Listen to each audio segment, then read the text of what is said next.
He grabbed her by the wrist so hard she stumbled, right there in the middle of Dry Creek's main street, in front of every soul who called this town home.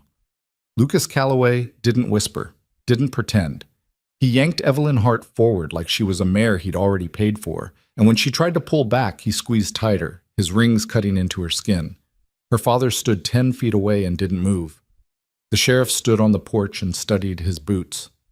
Nobody breathed. If that had been your daughter, your sister, your neighbor, what would you have done? Would you have moved? Or would you have stood there just like the rest of them, telling yourself someone else would stop it? That was the moment everything changed in Dry Creek. Not because the town finally found its spine, because a stranger on a roan mare rode out of the mountain dust, and she wasn't leaving until it was finished.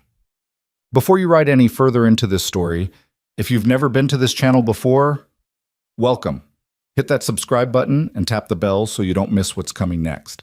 Stories like this one don't get quieter as they go. They get louder. Drop a comment below and tell me what city or country you're watching from. I want to see exactly how far this story travels. Now, let's go back to that street.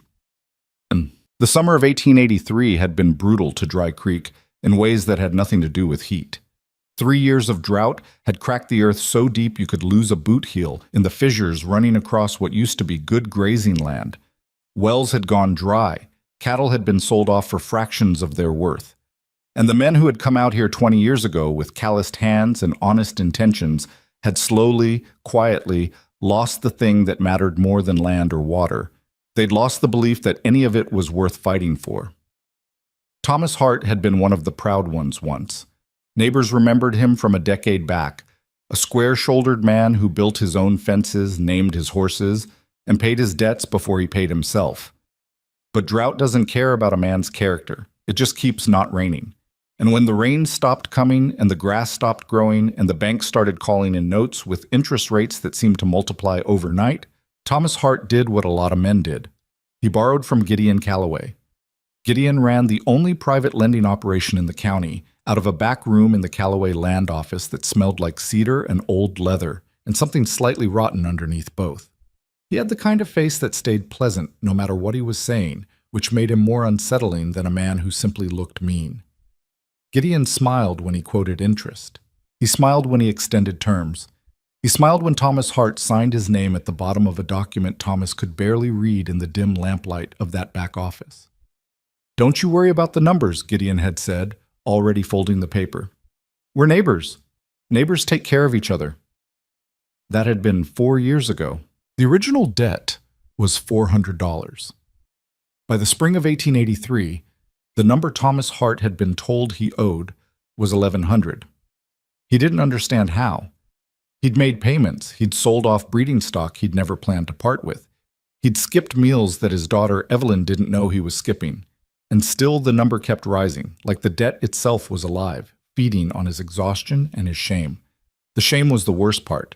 It was what had turned Thomas Hart from a square-shouldered man into someone who could stand on a public street and watch his daughter's wrist get grabbed and not take a single step. Evelyn was 23 and had her mother's stubbornness, which her mother had always called a flaw, and which Evelyn had come to think of as the only inheritance worth keeping. She'd been managing the ranch's books since she was 16, which was partly why the debt troubled her in ways she couldn't fully articulate. She understood numbers. She understood ledgers. And the numbers she'd been shown didn't add up in ways she couldn't quite put her finger on yet. But the feeling sat in her chest like a stone she couldn't cough up. Lucas Calloway had been circling her for 2 years, not in the way a man circles a woman he admires, in the way a man circles something he's decided he's entitled to. He was 27, good-looking in a pampered way that would soften to fat by 35, and he had never once in his life been told no by anyone who couldn't afford the consequences of saying it. The arrangement his father had proposed to Thomas Hart was presented as mercy. "Lucas is willing to take Evelyn as his wife," Gideon had said, still smiling. "That wipes the debt clean. Every dollar. You keep the land, your daughter gets provided for, everybody walks away better than they came in." Thomas had stared at the table for a long time. He'd said yes. He told himself it was practical. He told himself Evelyn would understand once she got used to it. He told himself a lot of things in the dark hours before dawn, when the guilt came creeping through the walls of his bedroom like cold air through a bad seal. Evelyn found out the way she found out most things her father tried to hide from her, by accident, by being in the wrong room at the right time, by overhearing a conversation that stopped the moment she pushed open the door. She'd stood in the doorway looking at her father and at the half-finished letter on the table addressed to the county preacher, requesting a ceremony date, and she had felt something in her chest go very, very quiet. Not the silence of acceptance, the silence before a person decides what they're going to do. The morning Lucas came to formally collect her, which is the only honest way to describe what happened, was a Sunday, because his father believed strongly in the optics of respectability, and Sundays felt proper for the kind of theater Gideon Calloway preferred. Lucas rode in with two of his father's hired men flanking him, dressed in a new shirt that still had the fold lines in it. He called for Evelyn from outside the house. Not knocked. Called, the way you'd call for a dog. Evelyn came out because she had already decided she wasn't hiding. She came out with her chin level and her hands steady and her eyes doing what they always did when she was frightened. Going very still and very focused, like a hawk that had spotted something and wasn't going to look away from it. "Your father and mine have an agreement," Lucas said, without greeting, without any of the social ceremonies men like him deployed when there were witnesses worth impressing. "You're coming with me." "I'm not," Evelyn said. That was the word that started it. That single syllable that Lucas Calloway had genuinely not prepared for, because in 27 years of being Gideon's son, he had never been told no by a woman who didn't have money or a husband to back her up. His face did something complicated. A flicker of surprise, then a recalibration into something colder and harder. He got down off his horse. "Your father signed the papers," he said, quieter now. Quieter was worse. "That means it's already settled. I'm just here to collect what's mine." "I am not," Evelyn said carefully. "What's yours?" That was when he grabbed her wrist. It happened fast, the way violent things always seem to happen fast and then last forever in the memory. His hand closed around her arm above the wrist, hard enough that the bones ground together, and he pulled her toward the street and she stumbled off the porch step and caught herself, and the two hired men shifted their horses a little to block the view from the south end of town. Lucas started walking, pulling her with him, heading toward the church at the north end of Dry Creek's main street, because his father was already there with the preacher and the paperwork and the carefully arranged performance of a willing union. Evelyn didn't scream. She'd made a decision about that too. She planted her feet when she could, made him work for every step, kept her eyes up and scanning the street because she knew people were watching. She knew because she knew this town, had grown up in it, and there was not a soul on that street who didn't know exactly what was happening. Old Clem Darden watched from outside the feed store and said nothing. Pete Walsh watched from the steps of the post office and said nothing. Martha Ingrid watched from her window and let the curtain fall back into place. And Sheriff Horace Bain stood on the porch of his office with his thumbs in his belt and watched a young woman being dragged up the main street of the town he was paid to protect. And he said nothing, and he did not move. Thomas Hart stood near the church entrance, and he watched his daughter's face as Lucas dragged her closer, and the expression on Thomas's face was the most awful thing on that street, worse than Lucas's grip, worse than the bystander's silence, because it was the face of a man who had already bargained away the part of himself that would have stopped this, and now had nothing left but the knowledge of what he'd done. Evelyn looked at her father's face and looked away. But she heard the horse before she heard the voice. Not a thundering approach. That was the strange part. The sound was almost casual. A single animal moving at a walk, the kind of pace that said the rider wasn't worried about time because the rider had already decided how this was going to end. The Roan mare came up the center of the street from the south end, and the rider on her back was not large in the way that intimidating people are sometimes large. She was lean and angular, somewhere in the territory between 40 and something harder to name, with trail dust on her coat and a face that had been weathered into a kind of permanent economy of expression. No wasted movement, no performed toughness, just a person who had been in enough situations to know exactly what this one was. Rowan Creed pulled the roan mare to a stop about 15 feet from Lucas Calloway and said nothing for a moment, just looked, the kind of looking that took full inventory. Lucas stopped walking. He didn't mean to. It was involuntary, the way your foot lifts off a step when you suddenly aren't sure the floor is there. "Let her go," Rowan said. That was it. No title offered, no threat attached, no hand on the revolver at her hip. The hand stayed loose and resting on the saddle horn like she was discussing directions. 2 words, delivered in the same tone you'd use to tell someone they'd left a gate open. Lucas recovered quickly. He was his father's son, after all, and his father had taught him that confidence was mostly a matter of not blinking first. "You're making a mistake, stranger," Lucas said. "This doesn't concern you." "It does now," Rowan said. Something happened on that street. Later people would try to explain it and mostly fail. It wasn't the words exactly. The words were plain enough. It was something in the quality of the silence that followed them. As if the air itself had shifted and the town, which had been holding its breath for years, had suddenly been given permission to exhale. Old Clem Darden took a step forward and then caught himself.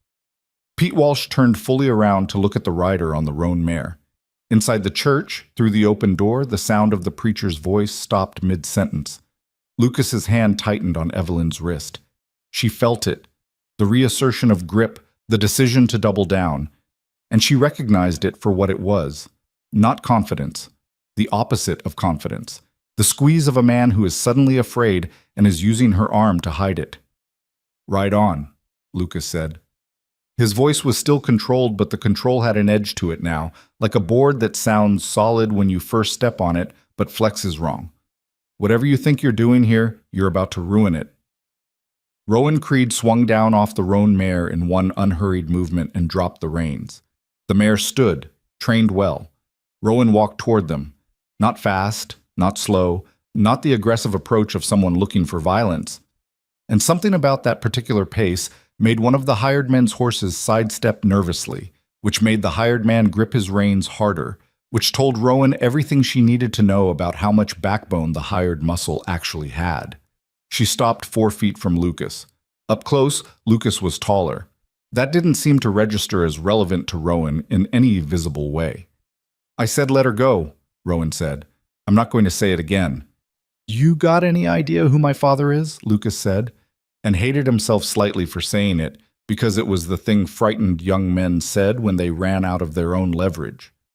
"Gideon Calloway," Rowan said, "runs the lending office on 5th, has a debt arrangement with the Hart family that brought me through this county 3 days ago chasing a different matter, and that I've been thinking about since because the numbers somebody told me about don't sit right." That landed differently than Lucas expected.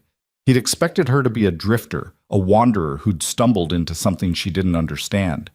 The specificity, the names, the numbers, the precision, made his grip on Evelyn's wrist loosen by a fraction without him deciding to loosen it. Evelyn felt the fraction. She filed it away. "You're a bounty hunter," Lucas said, reading the badge configuration wrong. There was no badge, just the confidence, which some people mistake for authority. "Sometimes," Rowan said. "Right now I'm just someone whose patience for watching this is used up." She reached out, not grabbing, not threatening, just reaching, and placed her hand gently between Lucas's grip and Evelyn's wrist. The physical interruption of the contact, making the continuation of his grip a choice he had to actively recommit to, in front of everyone watching. Lucas looked at her hand. He looked at her face. He looked at the hired men, who were looking at everything except him, which told him the thing he needed to know about whether they were going to step in. He let go. He told himself it was strategic, that he was choosing to wait for a better moment, that this wasn't over. Evelyn pulled her arm back slowly and held it against her chest, and she looked at Rowan Creed's face for the first time from close range, and what she saw there was not triumph or satisfaction or performance, just a person who had done what needed doing and was already calculating what came next. "You got a place to go?" Rowan asked her, quietly. "Not for the street. For her." "My father's ranch," Evelyn said. "Then walk there," Rowan said. "I'll be behind you." It was such a plain thing to say. such a simple, ordinary thing. And yet Evelyn Hart, who had not cried once from the moment Lucas grabbed her, felt her vision go briefly wet as she turned and walked back down the street, because it was the first time in as long as she could remember that someone had stood behind her instead of in front of her, blocking the view. She walked. Roan walked. The roan mare followed without being led.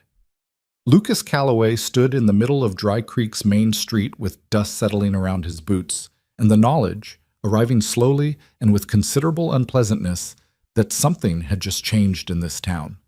He didn't know yet how much.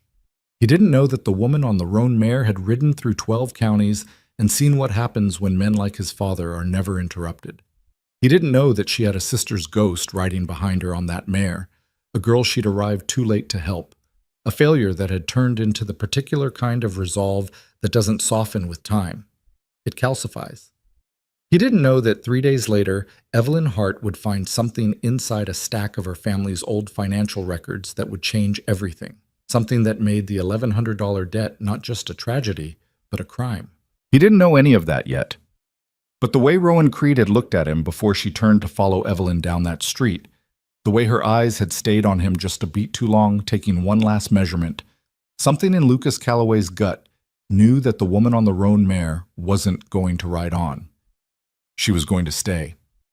And staying meant that the thing his father had spent years carefully building, the silence, the compliance, the slow grinding pressure that had turned Thomas Hart from a proud man into a ghost of himself, was going to be tested in a way it had never been tested before. The sheriff watched them go and said nothing. The street slowly returned to its ordinary sounds, but something had cracked, something invisible and load-bearing, and the people of Dry Creek who'd witnessed it could feel the shift in the air, the way you can feel a change in weather before the clouds arrive. Nobody said anything, but nobody went back inside right away either. They stood there in the summer dust, watching the end of the street where two women had walked out of something that should have been inevitable, and trying to figure out what exactly had just happened, and what it meant, and whether any of them were brave enough to find out. The roan mare was tied to the Hart fence post before the sun had moved a full hand's width across the sky, and Rowan Creed was already sitting on the porch steps with her boots off, not out of comfort, but because one of them had a nail working loose through the inner sole, and she'd been ignoring it for 2 days, and the skin under her left arch was starting to pay the price for that particular stubbornness. Evelyn brought water without being asked. Not the good tin cup, that one had a crack in it, just a plain clay mug that had belonged to her mother and that Evelyn used every day without thinking about it the way you stop thinking about things that have always been there. Rowan took it and drank half of it before she said anything. "Your wrist," she said, nodding at Evelyn's left arm. Evelyn looked down at it like she'd forgotten it was attached to her.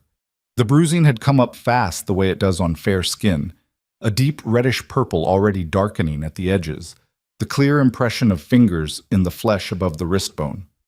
"It's fine," Evelyn said. "It's not fine," Rowan said, with no particular judgment in the words, just accuracy. "But it'll heal. The other kind doesn't always."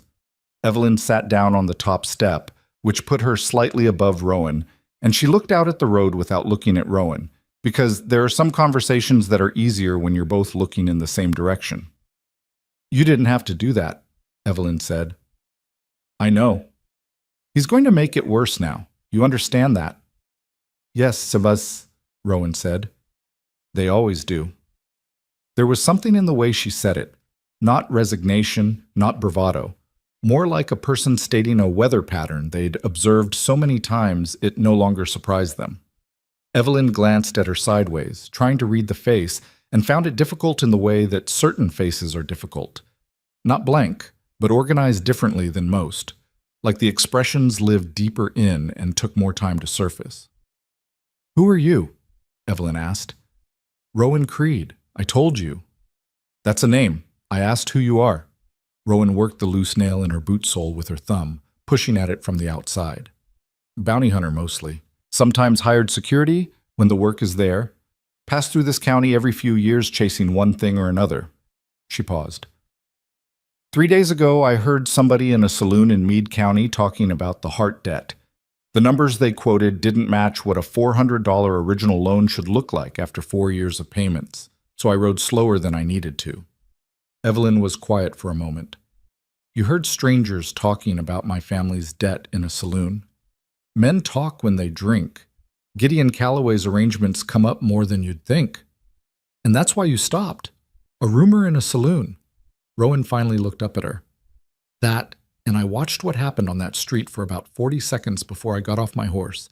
And in those 40 seconds, I counted 6 men who should have done something and didn't. She went back to examining her boot. I have a low tolerance for that particular count. Evelyn didn't say anything for a long time. A horse, one of the Hart Ranch's remaining 2, moved restlessly in the small pen to the east, and the sound of it, the familiar rhythm of hooves on packed dirt, settled something slightly in Evelyn's chest. "My father's inside," she said finally. "He signed the papers, you know that." "I know. He's not a bad man." "Didn't say he was." "He's just—" She stopped, started again. "The debt broke something in him, not all at once, slow, like wood rot. You don't see it until you put your weight on it." Rowan nodded once. Not sympathetically, exactly. More like someone filing information in the right compartment. "How long have you been keeping the books?" 7 years. "Then you know the numbers better than he does." "Yes." "And?" Evelyn pressed her lips together. This was the stone in her chest, the one she'd been trying to name for months. "The interest rate we were shown doesn't match the payment schedule. Even with bad years, with missed payments, even accounting for compounding, I can't get from $400 to $1,100 in 4 years with the terms we were given. I've done the arithmetic 6 different ways." Rowan set her boot down and looked at Evelyn fully for the first time since they'd sat down. "You ever say that to your father?" "I tried. He doesn't want to hear it. He thinks he's decided that accepting it is the honorable thing, that fighting it would be worse than the debt." "For who?" The question landed flat and direct, and Evelyn felt the sting of it because it was exactly the right question, and she didn't have an answer that she was proud of. "He's scared," she said finally. "I know he is," Rowan said. "Fear's not the same as guilt, and it's not the same as cowardice, but it looks like both of them from a distance, and the man's had long enough to tell the difference from the inside." She stood up, sock-footed on the porch boards, and picked up her boot. "I need a nail and a hammer if you have them." Evelyn blinked at the subject change and then got up because having something physical to do was almost always better than sitting still with hard truths. Thomas Hart was in the kitchen when Evelyn came in for the toolbox, and he looked at his daughter the way a man looks at someone he's wronged and can't find the language for. A mixture of desperate guilt and defensive self-justification that produced, in combination, a kind of rigid blankness that was worse than either emotion on its own. "The woman outside," he said. "Her name is Rowan Creed." "I know who she is. I mean, what does she want?" "She's fixing her boot," Evelyn said, opening the bottom cabinet where the toolbox lived. "Evelyn." "Papa." She found the hammer. The nails were in a tobacco tin on the second shelf. "What happened today?" "You watched it happen," she said, and she kept her voice level because losing control of her voice right now would not serve anything, and she knew it, and she hated that she knew it. "You watched him grab me and walk me up the street, and you stood next to the church, and you didn't move." The silence that followed was the worst kind, the kind that doesn't argue, because it can't. "The debt," Thomas started. "I know about the debt," Evelyn said. "I've always known about the debt. What I want to know is whether you've looked at the original loan document since you signed it, because I have. And Papa, the numbers—" "Don't," he said, and his voice cracked on the single syllable. "Don't tell me there's something wrong with the numbers. If there's something wrong with the numbers, then I—" He stopped. His hands, which had been flat on the table, curled slightly. "Then everything I've put you through was for nothing, and I can't—" "Everything you've put me through was for nothing either way," Evelyn said, and she didn't say it cruelly. She said it the way you have to say true things sometimes without softening them into lies. "The question is what we do about it." She took the hammer and the tin of nails and went back outside. Rowan accepted them without comment, drove the nail back through the boot sole with 4 efficient strikes, and put her boot back on. She stood up, tested her weight on it, nodded. "I need to see the original loan document," she said, "and anything else you have in the way of financial records going back to when the debt started." "Why?" "Because you just told me the math doesn't work." And I've seen Gideon Calloway's name on paper before in a different county. And if the pattern holds... She stopped. Let the sentence sit unfinished for a deliberate moment. Let me see the records first. Evelyn looked at her for a long moment. Outside the fence, the road to town was empty, but the emptiness had a different quality than it had had this morning. The kind of empty that feels temporary, like a held breath. "They're in the house," she said, "in a trunk under my father's bed. He doesn't know I know they're there." "How long have you known?" "Since I was 19, Evelyn said. "Some things you find on accident and then spend years deciding what to do with." They spent the rest of the afternoon going through the trunk. Thomas eventually came out of the kitchen and sat in the corner of the bedroom without speaking, watching Roan go through papers with the careful, systematic attention of someone who had done this kind of work before. She didn't rush. She didn't react visibly to anything she read, which Evelyn found both reassuring and slightly unnerving. The original loan document was at the bottom of the trunk, under 4 years of correspondence and receipts, and the kind of accumulated paper that collects around a man's financial life the way sediment collects at the bottom of a river. Roan held it next to the lamp and read it twice. Then she put it flat on the floor and put the most recent Calloway statement next to it and looked at both of them for a long time without speaking. "The number on the original document," she said finally, "is $400, written in Gideon Calloway's own hand." "Yes," Evelyn said. "The interest rate specified in this document is 8% per annum." "Yes." "With 4 years of payments at the rate you've been making them." Roan did the arithmetic in her head in the way that some people can, without paper, just moving through numbers like they're rooms in a house they know well. The outstanding balance should be somewhere between $440 and $480, depending on timing of payments. Thomas' heart made a sound from the corner. Not a word. Just a sound that came from somewhere below language. "The number on the Calloway statement," Roan continued, still looking at the papers, "shows $1,120 outstanding with an interest rate of 19%, which is not the rate on this original document." She picked up the original loan paper and held it toward the lamp and tilted it slightly. "And this has been altered. The 8 has been changed to a 19. You can see it if you know what to look for. The ink is slightly different where the stroke was added, and the pressure of the pen changed." The room was very quiet. "He changed it," Thomas said. It wasn't a question. It came out of him slowly, like something that had been dammed up and was finally finding the crack. "He changed the rate on my original document." "Someone did," Roan said. "Could have been Gideon directly. Could have been someone he trusted. Doesn't much matter for the immediate purpose." She set the paper down. "What matters is that you have the altered document, and I have eyes that can see the alteration, and that means the $1,100 debt has no legal standing." Evelyn was sitting on the floor next to the trunk, and she pressed her hand flat against the floorboards because she needed to feel something solid. 7 years of doing the family's books, 7 years of the numbers not quite adding up, and the feeling she couldn't name sitting in her chest like a stone. And here it was. Here was the name for it. Fraud. "He'll say the document I have is the copy," Thomas said. He was leaning forward now, elbows on his knees, and his voice had something in it that it hadn't had this morning on that street. Not courage, not yet, but its precursor. The thing that comes before courage, which is the understanding that the situation is not actually what you were told it was. "He'll say his office holds the original." "Then we find out if his office copy matches his or yours," Roan said. "Which we do by getting someone with authority to look at both." She paused. "You have a county recorder?" "In Mill Haven, 40 miles east." "Circuit judge?" "Comes through twice a year. Last visit was in April." "When's the next?" Thomas and Evelyn looked at each other. "September," Evelyn said. "Second week."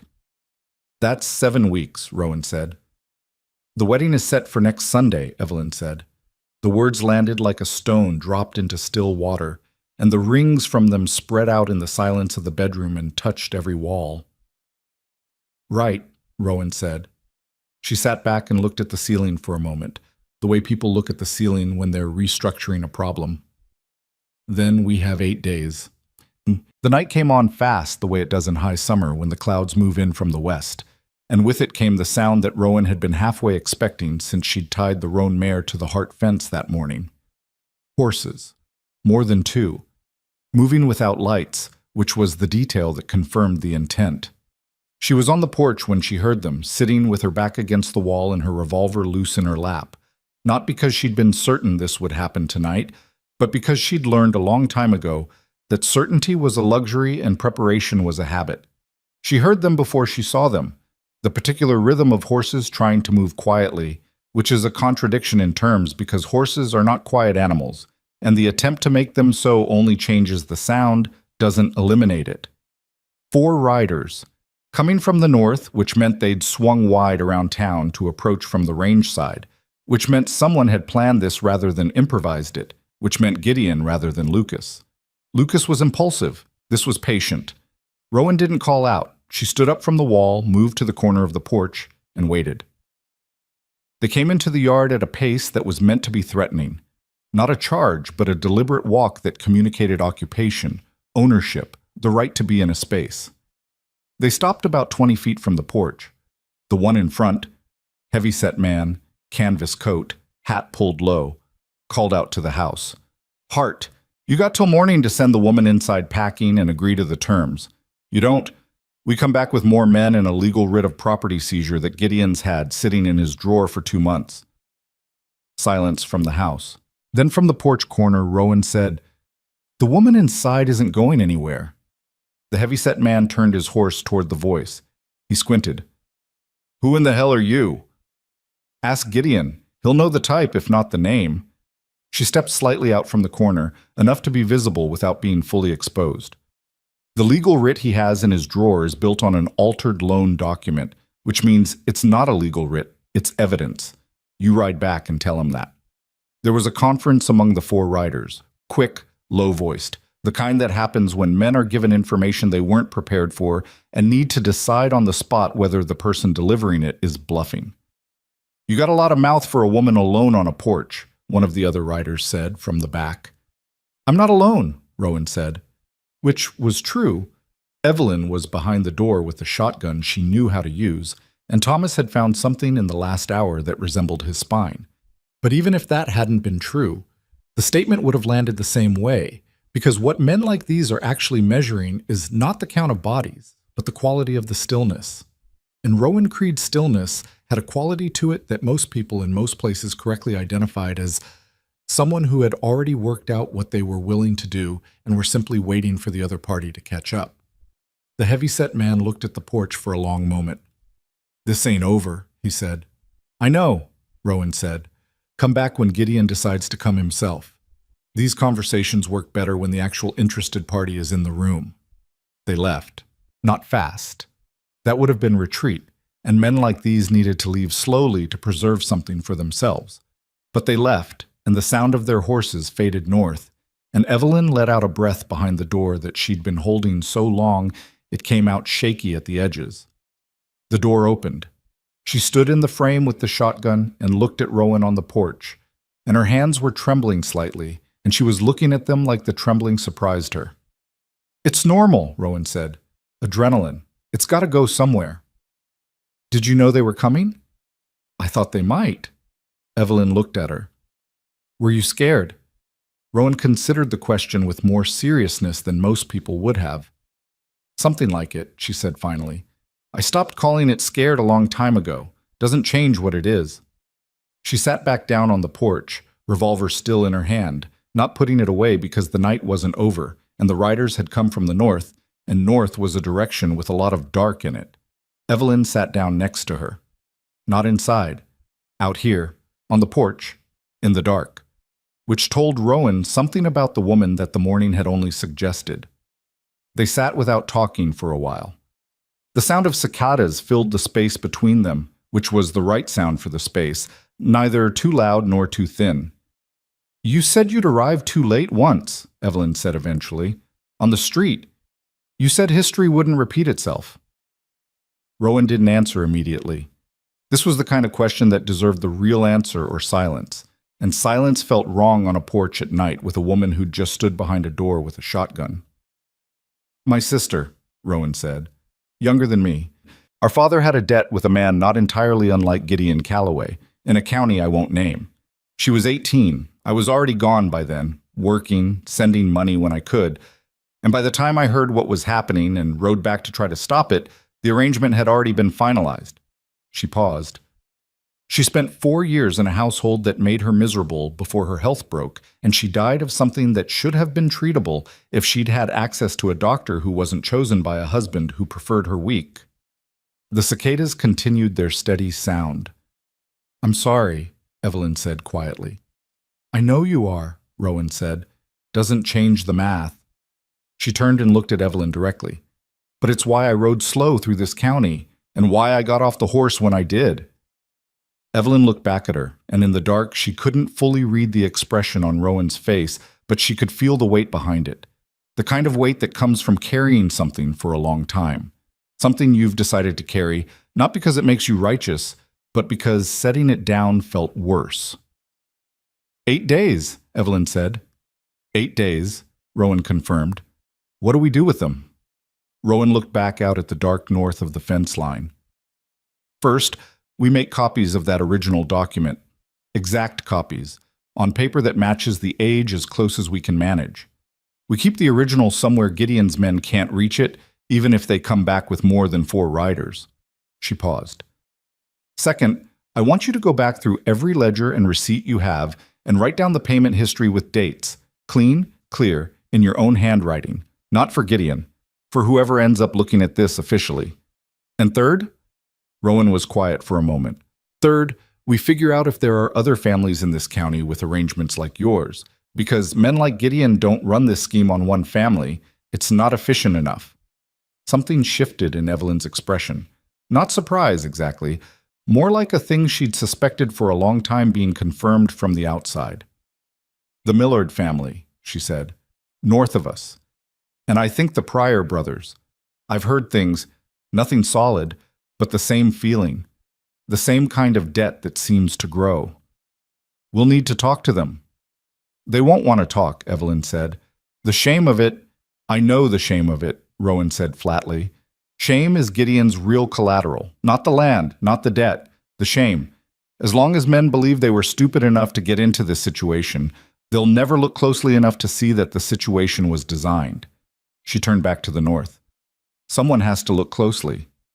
Evelyn pulled her knees up and wrapped her arms around them, a posture she'd had since childhood, when she was thinking hard about something. She was aware of it in herself and didn't fight it. What happens if it doesn't work? She said. What happens if we do all of this and the circuit judge is 6 weeks too late and the wedding happens anyway? Rowan was quiet for long enough that the question settled fully into the air between them. Then it still happened, she said. You still found the fraud. You still have the document. You still know the truth, and knowing it is different from not knowing it, even when the outcome is the same in the short run. Her voice didn't soften, but it did shift slightly. Not toward comfort, but toward something equally useful, which was honesty without cruelty. But I don't plan for it to come to that. You don't plan for it, Evelyn repeated. That's not the same as knowing it won't. No, Rowan said. It's not. It was, Evelyn thought, the most honest answer she'd been given about her own situation by anyone in 4 years. Not reassurance, not a guarantee, just a person who was going to try, saying so plainly, without dressing it up in anything, it wasn't. She found, unexpectedly, that it was enough. The night continued around them. Somewhere out in the dark, a coyote called once and wasn't answered. The roan mare shifted her weight against the fence post and then went still again. And inside the house, Thomas Hart sat at the kitchen table in the lamplight with the original loan document in front of him, the one with the altered number, the changed ink, the proof of what had been done to his family and to him. And he looked at it for a very long time, and somewhere in that looking, something that had gone soft in him over 4 years of shame started to find, if not its old shape, at least the outline of what that shape had once been. He was not yet the man he'd been before the drought and the debt and the humiliation of that street this morning. That man was probably gone for good, the way certain things are gone for good when enough time passes and enough weight presses down. But he was not the man who had stood frozen by the church entrance either. He was something in between, something in the process of deciding, And in a situation like this one, in a county controlled by a man like Gideon Calloway, something in the process of deciding was the most dangerous thing in the room. The copies took most of Monday. Evelyn had a steady hand.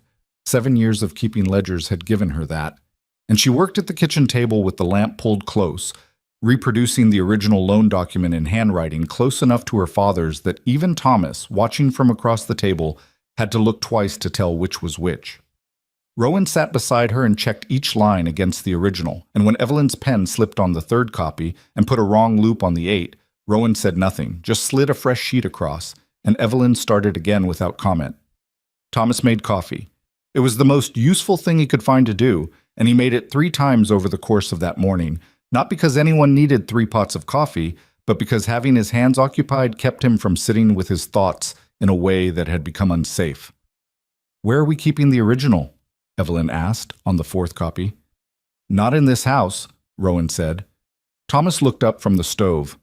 "Then where?"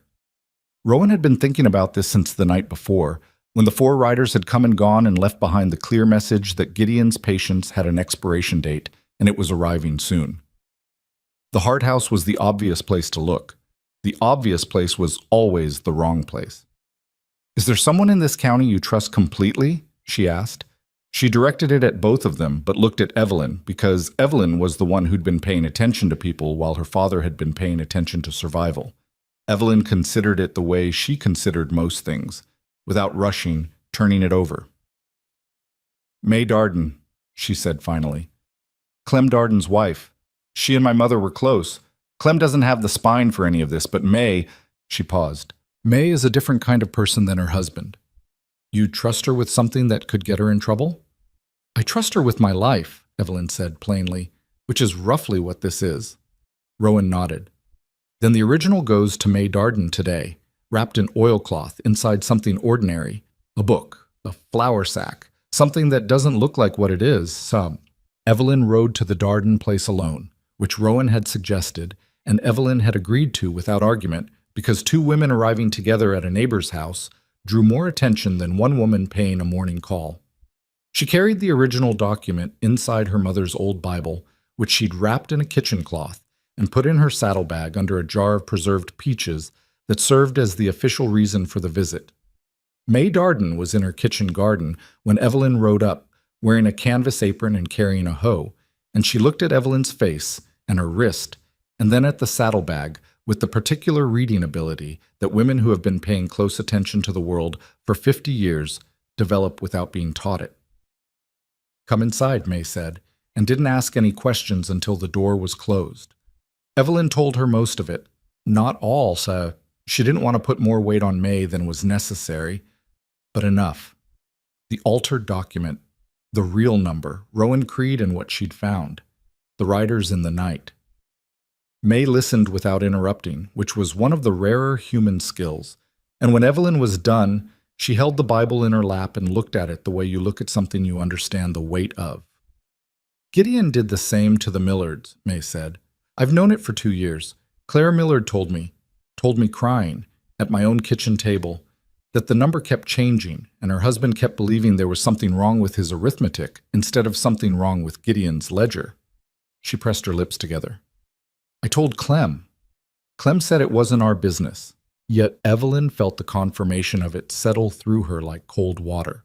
Not surprising, not after what Rowan had said the night before about efficiency and patterns, but still, knowing something and having it confirmed are different weights. "Will you keep it?" Evelyn asked. "The Bible, the document inside it." May set her hand flat on the cover. "It'll be under my flour barrel by the time you're back on the road," she said, "and if anyone comes asking, I'll tell them what every woman in this county has been telling powerful men for 30 years. She looked at Evelyn with something that was not quite a smile, but was related to one. "That I don't know anything about anything," Barr said. When Evelyn got back to the ranch, Rowan was talking to a man Evelyn didn't recognize, or almost didn't recognize, because it took her a moment to place the face under the trail dust and the expression of someone who'd ridden fast and wasn't sure of his welcome. Lucas Calloway's face, but arranged differently, less pampered, less certain. The eyes doing something his brothers, his father's sons, never did, which was looking at the ground and then at a person and carrying equal discomfort in both directions. Not Lucas. The resemblance was there, but this man was older, leaner, and the set of his jaw had none of Lucas's carefully maintained entitlement. "My name is Cade Calloway," he said when he saw Evelyn ride in. "Gideon's oldest. I left this county 8 years ago, and I'm not here to cause trouble. I want that said first and clearly." Evelyn dismounted and looked at Roan. Rowan's expression said she wasn't sure yet, which meant she was still listening, which meant Cade hadn't said anything disqualifying, but hadn't earned trust either. "Why are you here?" Evelyn asked. "Because my brother wrote to me," Cade said. "Lucas. He wrote me last week, before Sunday, before all of this. He wrote me because—" He stopped, and something moved across his face that was genuinely uncomfortable, the kind of discomfort that doesn't perform well, that is just the actual feeling sitting plainly in a person's expression. "He wrote me because he doesn't want the marriage either, not the way it's been set up. He's been told it was a willing arrangement. He didn't know about the grab until it happened, and he—" Another stop. "Lucas is not a good man. I want to be honest with you about my brother. He's selfish, and he's been allowed to be selfish his entire life, and those are not small things. But he's not his father. There's a difference in there somewhere, even if it's not much of one." Evelyn studied him. "You left 8 years ago," she said. "Why?" "Because I found out what my father was doing with the lending office," Cade said. "Because I told him I'd go to the county recorder, and he told me that no one in this county would take the word of his own son over his. And he was right, and I was 22, and I left instead of fighting." He said this flatly, without self-exoneration. "I have spent 8 years knowing I should have done something and not doing it. That's on me. I'm not asking you to forgive it." The yard was quiet except for the roan mare moving at the fence. "What are you asking?" Rowan said. "I have a copy of my father's own ledger," Cade said, "from 8 years ago.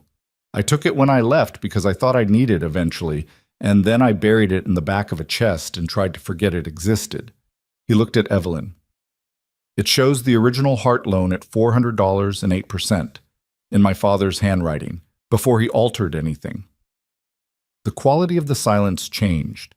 Evelyn felt it, the shift, the weight of it, the way the pieces of something that had been scattered across a floor suddenly arranged themselves into a shape with corners and edges and a recognizable form. "Where is it?" Rowan said. "In my saddlebag," Cade said. "I rode 2 days to bring it here." They spread the documents on the kitchen table that afternoon. The copy of the Hart loan document, Cade's ledger page, and the fraudulent Calloway statement. And the three of them stood around the table and looked at what the evidence actually was when it was assembled in one place. It was enough. Not enough for the circuit judge in September. That would have been comfortable, conclusive, easy, but enough for something else. Enough for the county at large if the county could be made to look. "The wedding," Rowan said. Both Evelyn and Cade looked at her. "Sunday. Every rancher in the county will be there because Gideon has made it clear that attendance is expected, and people in this county have been doing what's expected of them for long enough that it's become a habit." She looked at the documents. "Every rancher in this county is a potential victim of the same arrangement. Every one of them has sat with numbers that didn't add up and blamed his own arithmetic." "You want to present this at the wedding," Evelyn said. "I want you to present it," Rowan said. "Not me. You. This is your family's document, your family's debt, your name on the marriage contract. I'll be in the room and I'll stay in the room, but this has to come from you." Evelyn looked at the papers. The altered ink on the loan document, the difference so small you'd miss it if you weren't looking for it, and so glaring once you'd seen it that you couldn't unsee it. 7 years of numbers that hadn't added up. Her father frozen on a street, her wrist, which still ached in the deep muscle under the bruising. "At the wedding," she said. "Before the vows," Rowan said. "Once the vows are said, the legal situation changes and it gets harder to unwind. Before the vows, it's still just a contract, and a contract built on fraud is not a contract." "My father will be there," Evelyn said, "in front of every neighbor he has." "Yes." "That's going to be hard," Rowan said. "Yes." Evelyn pressed both palms flat on the table, on either side of the documents, and looked at the papers for a long moment, Then she looked up at Cade. Why are you doing this? He'd been expecting the question. She could tell by the way he didn't flinch from it.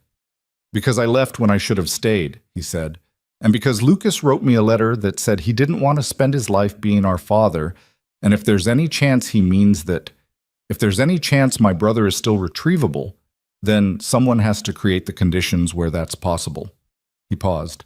And because 8 years of carrying this ledger page and doing nothing with it is long enough. Tuesday and Wednesday belonged to the Millards. Roan and Evelyn rode north together, arriving at the Millard Ranch in the late afternoon with the sun behind them. Daniel Millard was a wide-shouldered man in his mid-50s who had the look of someone who had once been physically powerful and was now carrying the same body with significantly less conviction. He stood on his porch and watched them ride in with the wariness of a man who had been disappointed enough times to extend wariness as a default to everything. His wife Clara came out beside him and recognized Evelyn, and her expression shifted immediately, opening in a way her husband's didn't. "We're not here to bring trouble," Evelyn said before Daniel could speak. "We're here because we found something in our own books, and May Darden told me about a conversation she had with Clara 2 years ago, and I think you need to see what we found." Daniel said nothing. Clara said, "Come in," and the way she said it, the quiet authority of a woman who had been waiting 2 years for someone to arrive with this exact offer, settled the matter before Daniel could object. The interior of the Millard house was clean and careful, in the way houses are clean when the people inside them are poor, but refuse to let poverty be the whole story. Clara put coffee on without asking if they wanted it, because she was the kind of host who understood that coffee was not about the drink. Evelyn laid out the documents. She explained what she'd found. She explained what Roan had seen in the ink. She explained Cade Calloway and the ledger page from 8 years ago. Daniel Millard sat across the table and looked at the papers with his jaw working slightly, the way a man's jaw works when he is processing something that is restructuring a significant portion of what he believed to be true about his own life.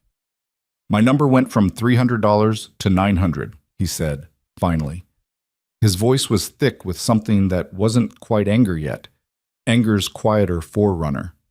"In 3 years. I thought I'd been stupid. I thought I'd missed something when I signed." "You missed the fact that the document was going to be altered after you signed it," Roan said, "which is not the same thing as being stupid. You can't catch fraud you don't know to look for." Clara sat down next to her husband and put her hand on his arm, and he looked at it like he'd forgotten what it felt like to have someone do that. Reach for him, steady him, without the gesture being a form of pity. "Will you come Sunday?" Evelyn asked. "To the wedding?" Daniel looked at her. "Gideon will be there." "Yes."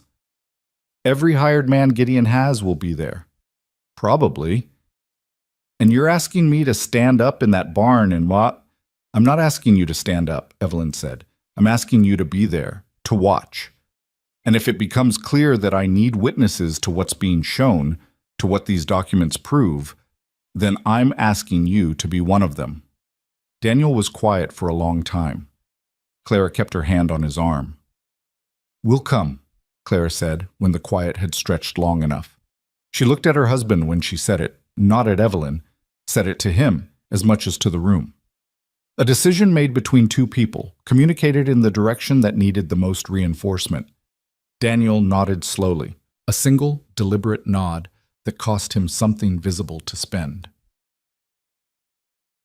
Thursday brought the Pryor brothers, who were harder.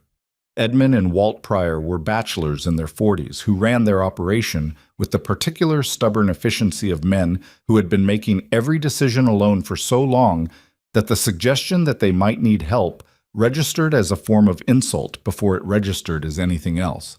Edmund, the older one, had a face like weathered stone and a vocal manner to match. "We know about the debt," Edmund said from his porch, with the door closed behind him and no invitation to enter.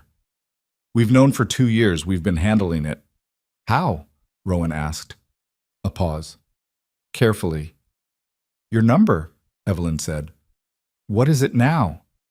Edmund's eyes went to her wrist, to the fading bruise, and something moved in them that he shut down fast. $800, started at $250. "The original rate on our loan was 8%, Evelyn said. The document Gideon has now says 19. We have proof the number was changed after signing.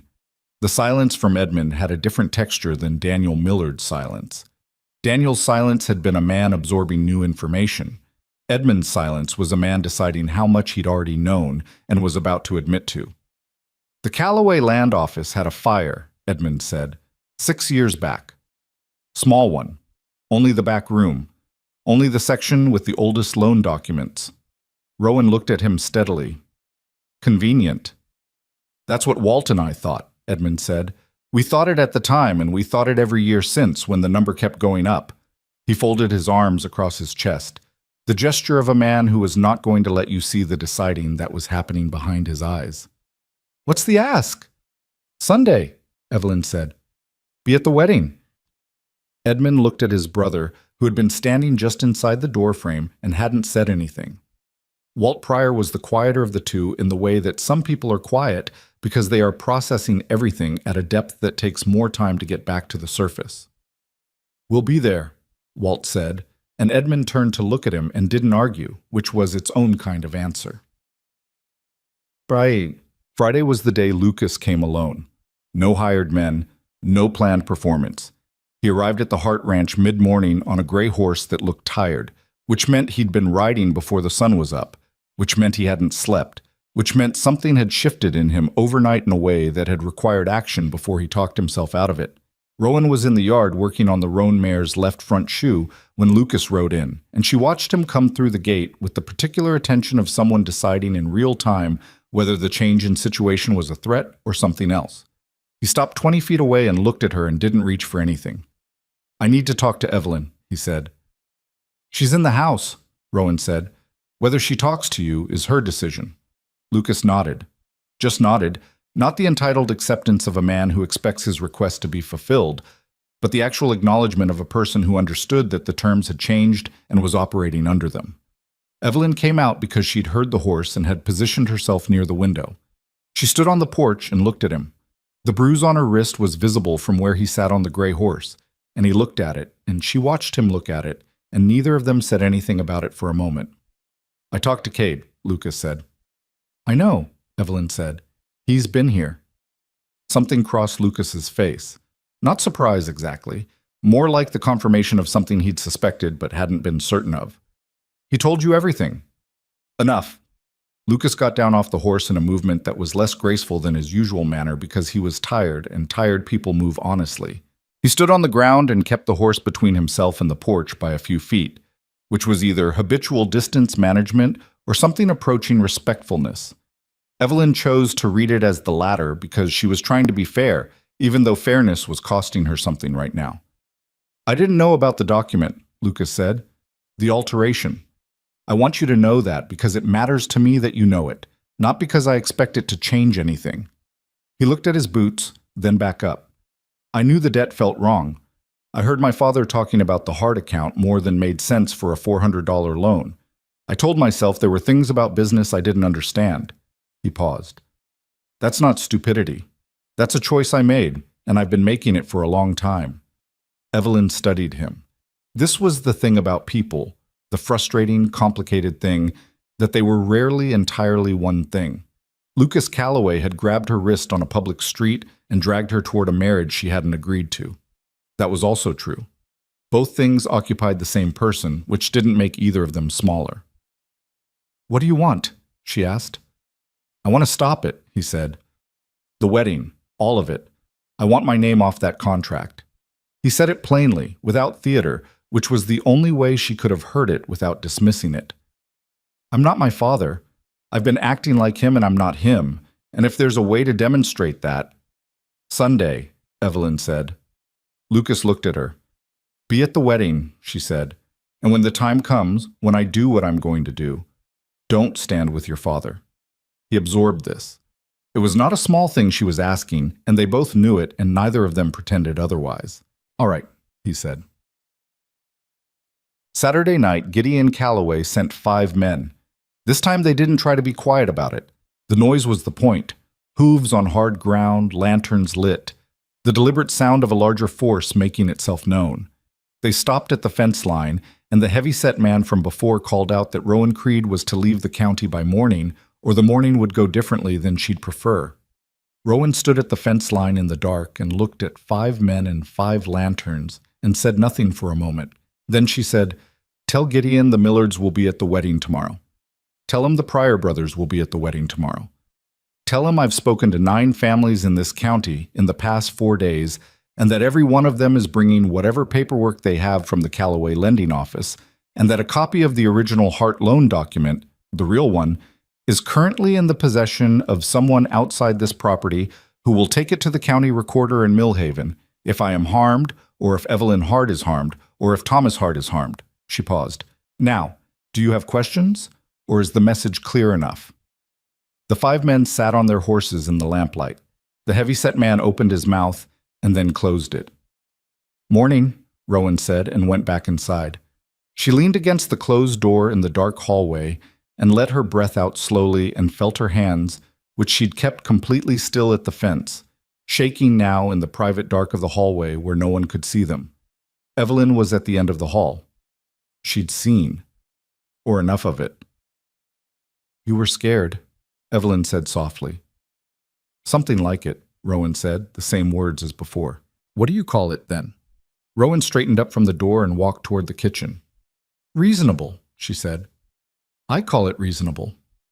She poured water from the pitcher on the counter and drank it standing up, and her hands steadied by the time she set the cup down, and she stood in the kitchen in the dark and thought about a Sunday that was now less than 8 hours away, and about a barn full of people who had been living under fear long enough that they'd stopped recognizing it as fear and started calling it normal.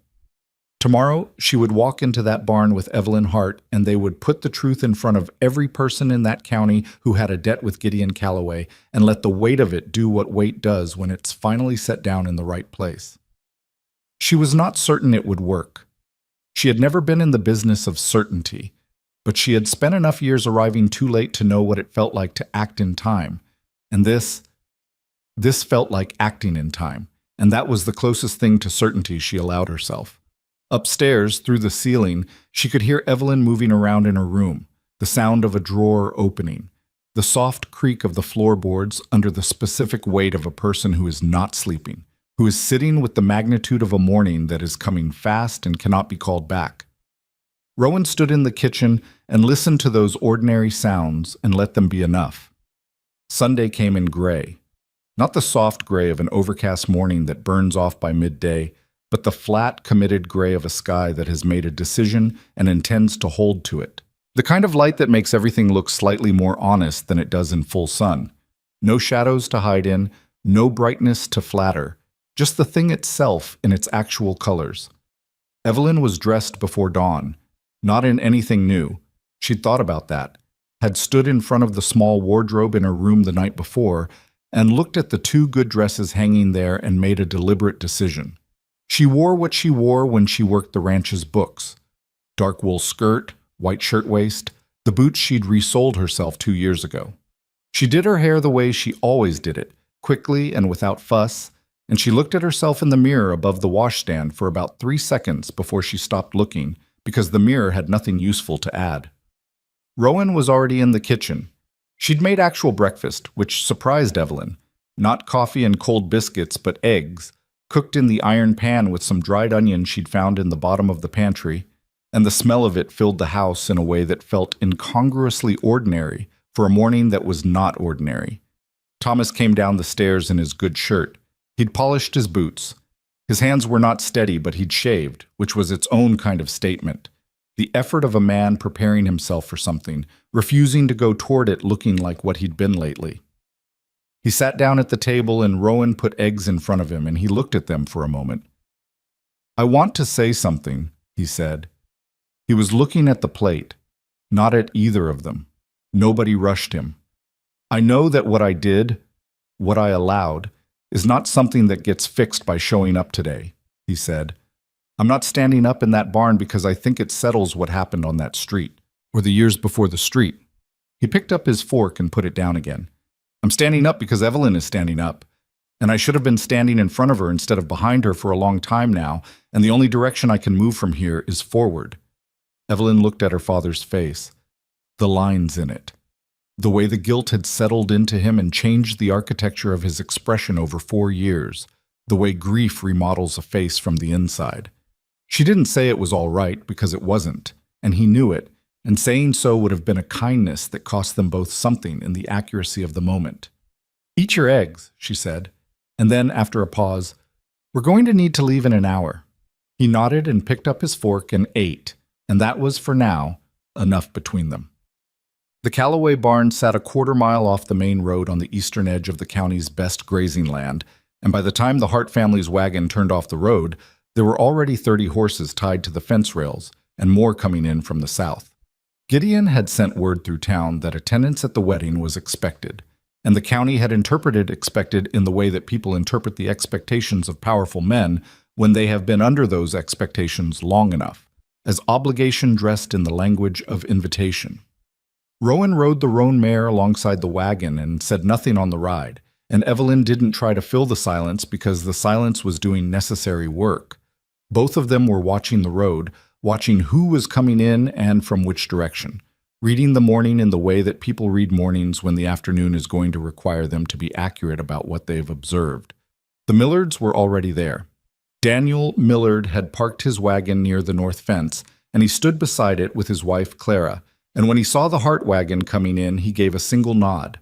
The nod of a man who has made a commitment and is confirming it in real time, checking himself against it to make sure it's still true. The Pryor brothers were there too. Edmund stood near the barn entrance with his arms folded in his habitual posture of defended consideration, and Walt stood slightly behind him in his habitual posture of watching everything and volunteering nothing. When Edmund's eyes found Rowan's, something passed between them. Not warmth exactly, but the mutual recognition of people who are about to do an uncomfortable thing in each other's company. Cade Calloway was not visible, which they'd discussed. He would come in late, after the gathering had settled, which reduced the chance of Gideon seeing him before the moment arrived and having time to manage the situation. The element of Cade's presence was the part of this plan that relied most heavily on things going in a sequence that real events rarely respected. Gideon was at the barn entrance greeting arrivals with the practiced ease of a man who hosted events and understood their social mechanics. He wore a dark coat and a newer hat, and his face was arranged in the open, welcoming expression that was his default in public, the pleasantness that sat over everything he did the way paint sits over wood, covering the grain. He saw Evelyn and Thomas arrive, and his expression didn't change, which was itself a kind of statement. A man whose expression doesn't change when confronted with a complication is either very controlled or very certain, and with Gideon, it was both. He saw Rowan Creed on the roan mare, and his expression went through one brief private flicker before resettling. He recognized the type, if not yet the specific implications of this particular one. "Thomas," he said as they passed, warm, neighborly. "Glad you could make it." Thomas looked at Gideon Calloway, really looked at him, for what might have been the first time in 4 years that he'd allowed himself to look directly rather than at the floor, and said nothing, and kept walking, and that nothing was louder than most of the words spoken in that yard all morning. Inside, the barn had been arranged with the particular optimistic energy of people who have been told to make something look like a celebration and have done their best. Rows of wooden chairs faced a cleared space at the front. Dried flowers tied with ribbon hung from the beam supports. Wildflowers, yellowed at the edges because they'd been cut too early and had been waiting for this day in a jar in someone's kitchen. A table along the left wall held cake and preserved fruit and a punch that smelled of cider. It looked like a wedding. It looked exactly like what it was supposed to look like, which was the point, which was Gideon's particular genius, the ability to make arrangements look like occasions. People filled the chairs and stood along the walls, and the noise of them was the nervous, careful noise of people who know that what they are attending is not entirely what it appears to be, but have not yet found the language to say so to each other. Evelyn walked to a chair near the front, on the left side, which was not the bride's side in the conventional arrangement, and which she chose for exactly that reason. Rowan stood along the left wall, where she had a clear line of sight to both the front of the barn and the main entrance. Thomas sat beside Evelyn. His back was straight. It cost him something visible to keep it straight, but he kept it. Lucas came in from a side door near the front and took a position to the right of the cleared space where a groom would stand. He was dressed well and looked terrible, the particular look of someone who has not slept and has spent the sleepless hours doing the kind of internal accounting that produces nausea. He didn't look at Evelyn when he came in, and Evelyn didn't look at him, and the not looking between them was as communicative as a conversation. The preacher, a thin man named Aldous Finch, who had been conducting services in this county for 11 years, and who had the trapped expression of someone who had been told this was a routine ceremony and was beginning to suspect it was not, took his position at the front and shuffled his papers. Gideon moved through the room with the ease of a man in his element, shaking hands, speaking quietly to ranchers, laughing at something someone said near the punch table. He was performing the role of gracious host with such fluency that watching him do it produced a specific kind of unease, the unease of watching someone be very good at something that should not exist. He didn't look at Evelyn. That was the tell. He looked at every other person in the room with full eye contact, and he didn't look at Evelyn once, which meant he was looking at her with his peripheral vision constantly, which meant she was the part of this morning he was most afraid of. Good, Roan thought from the wall. Being feared was not the same as being safe, but it was more useful than being dismissed.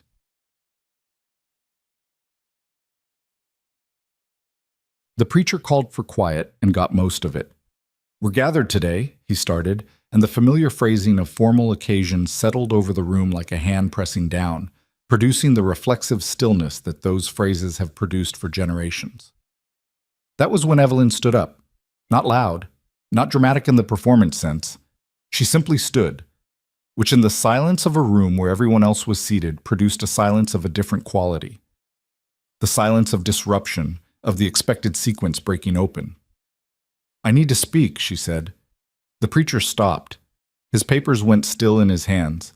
Gideon, from the right side of the room, turned and looked at her for the first time that morning, and his expression did the thing it did. Stayed pleasant, stayed controlled, but the pleasantness was working harder now, visibly.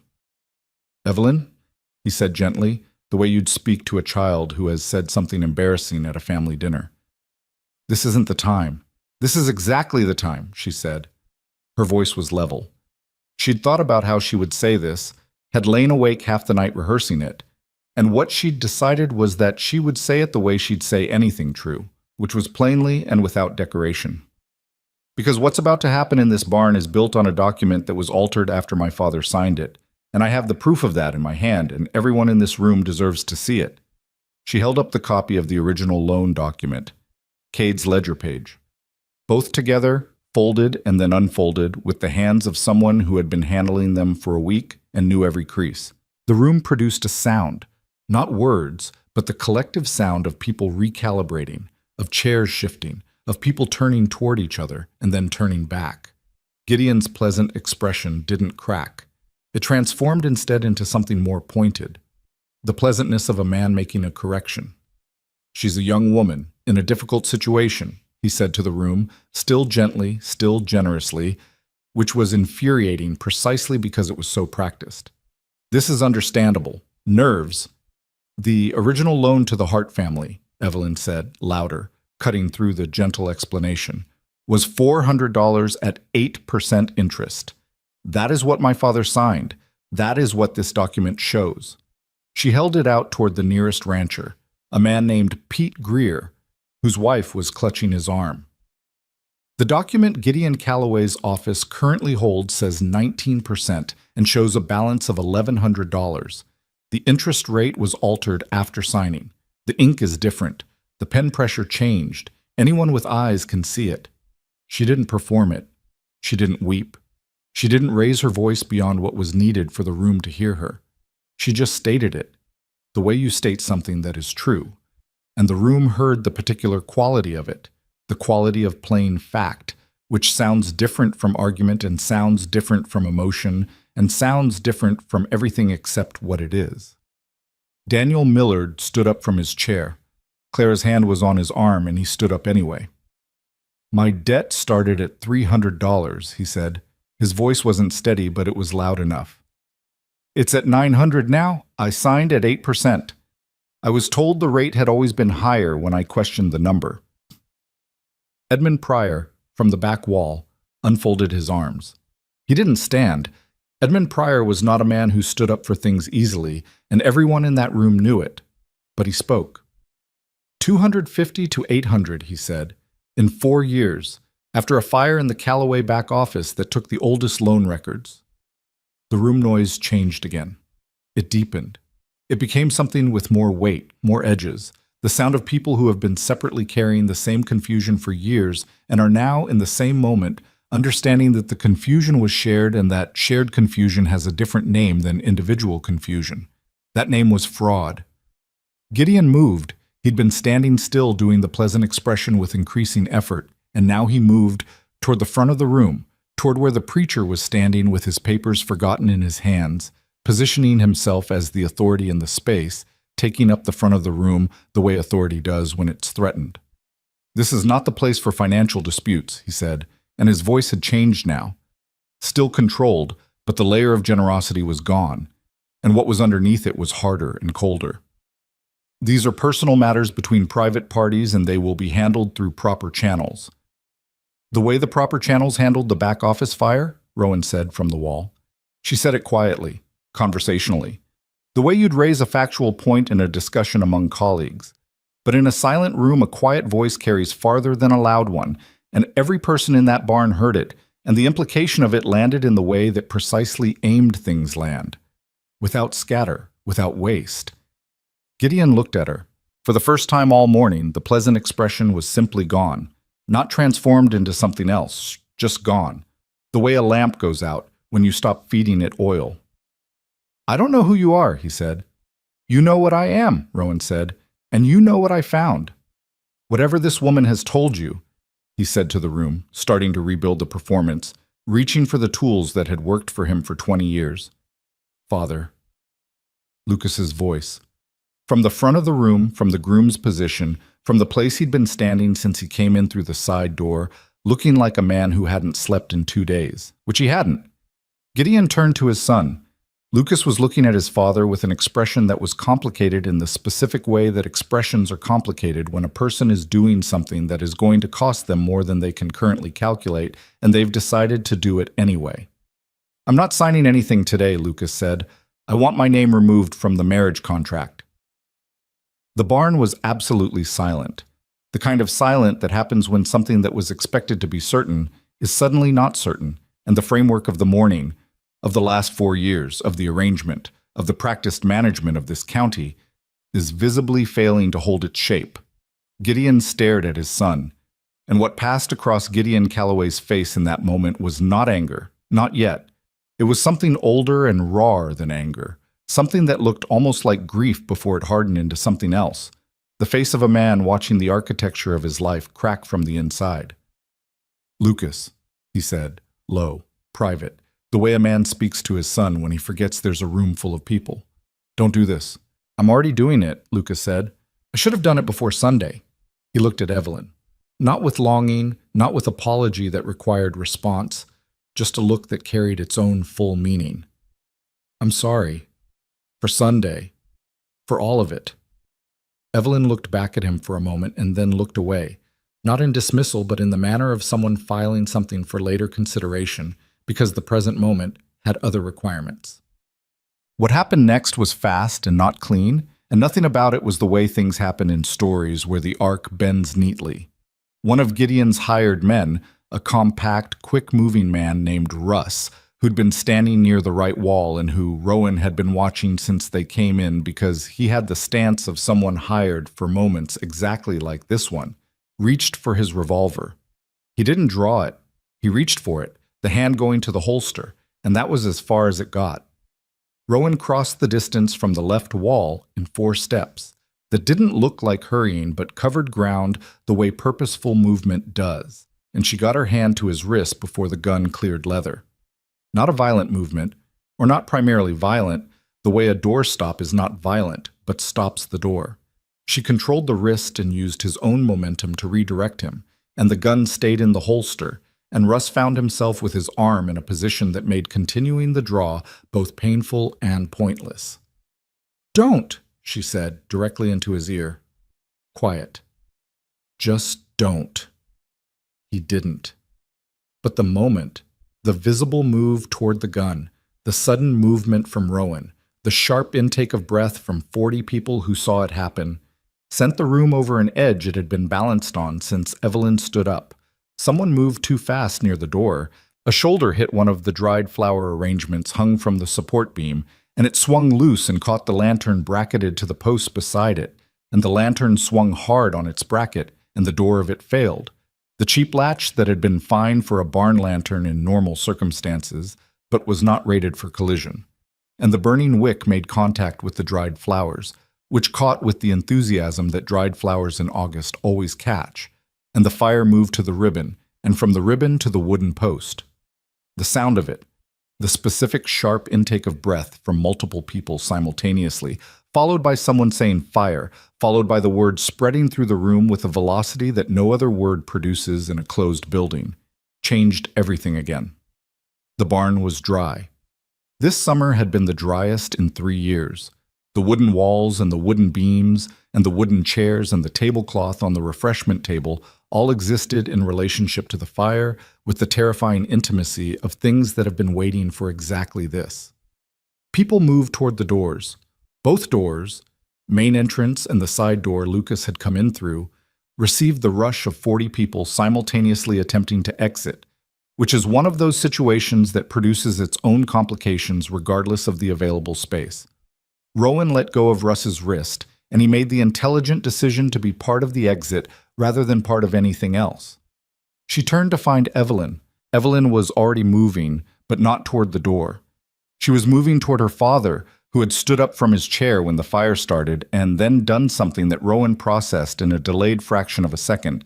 He'd moved toward the person nearest to him who'd stumbled in the rush, which was Clara Millard, who'd gone down when someone's elbow caught her shoulder, and in steadying Clara, Thomas Hart had put himself in the path of a second rush of people from the back rows who hadn't seen her on the ground. He went down.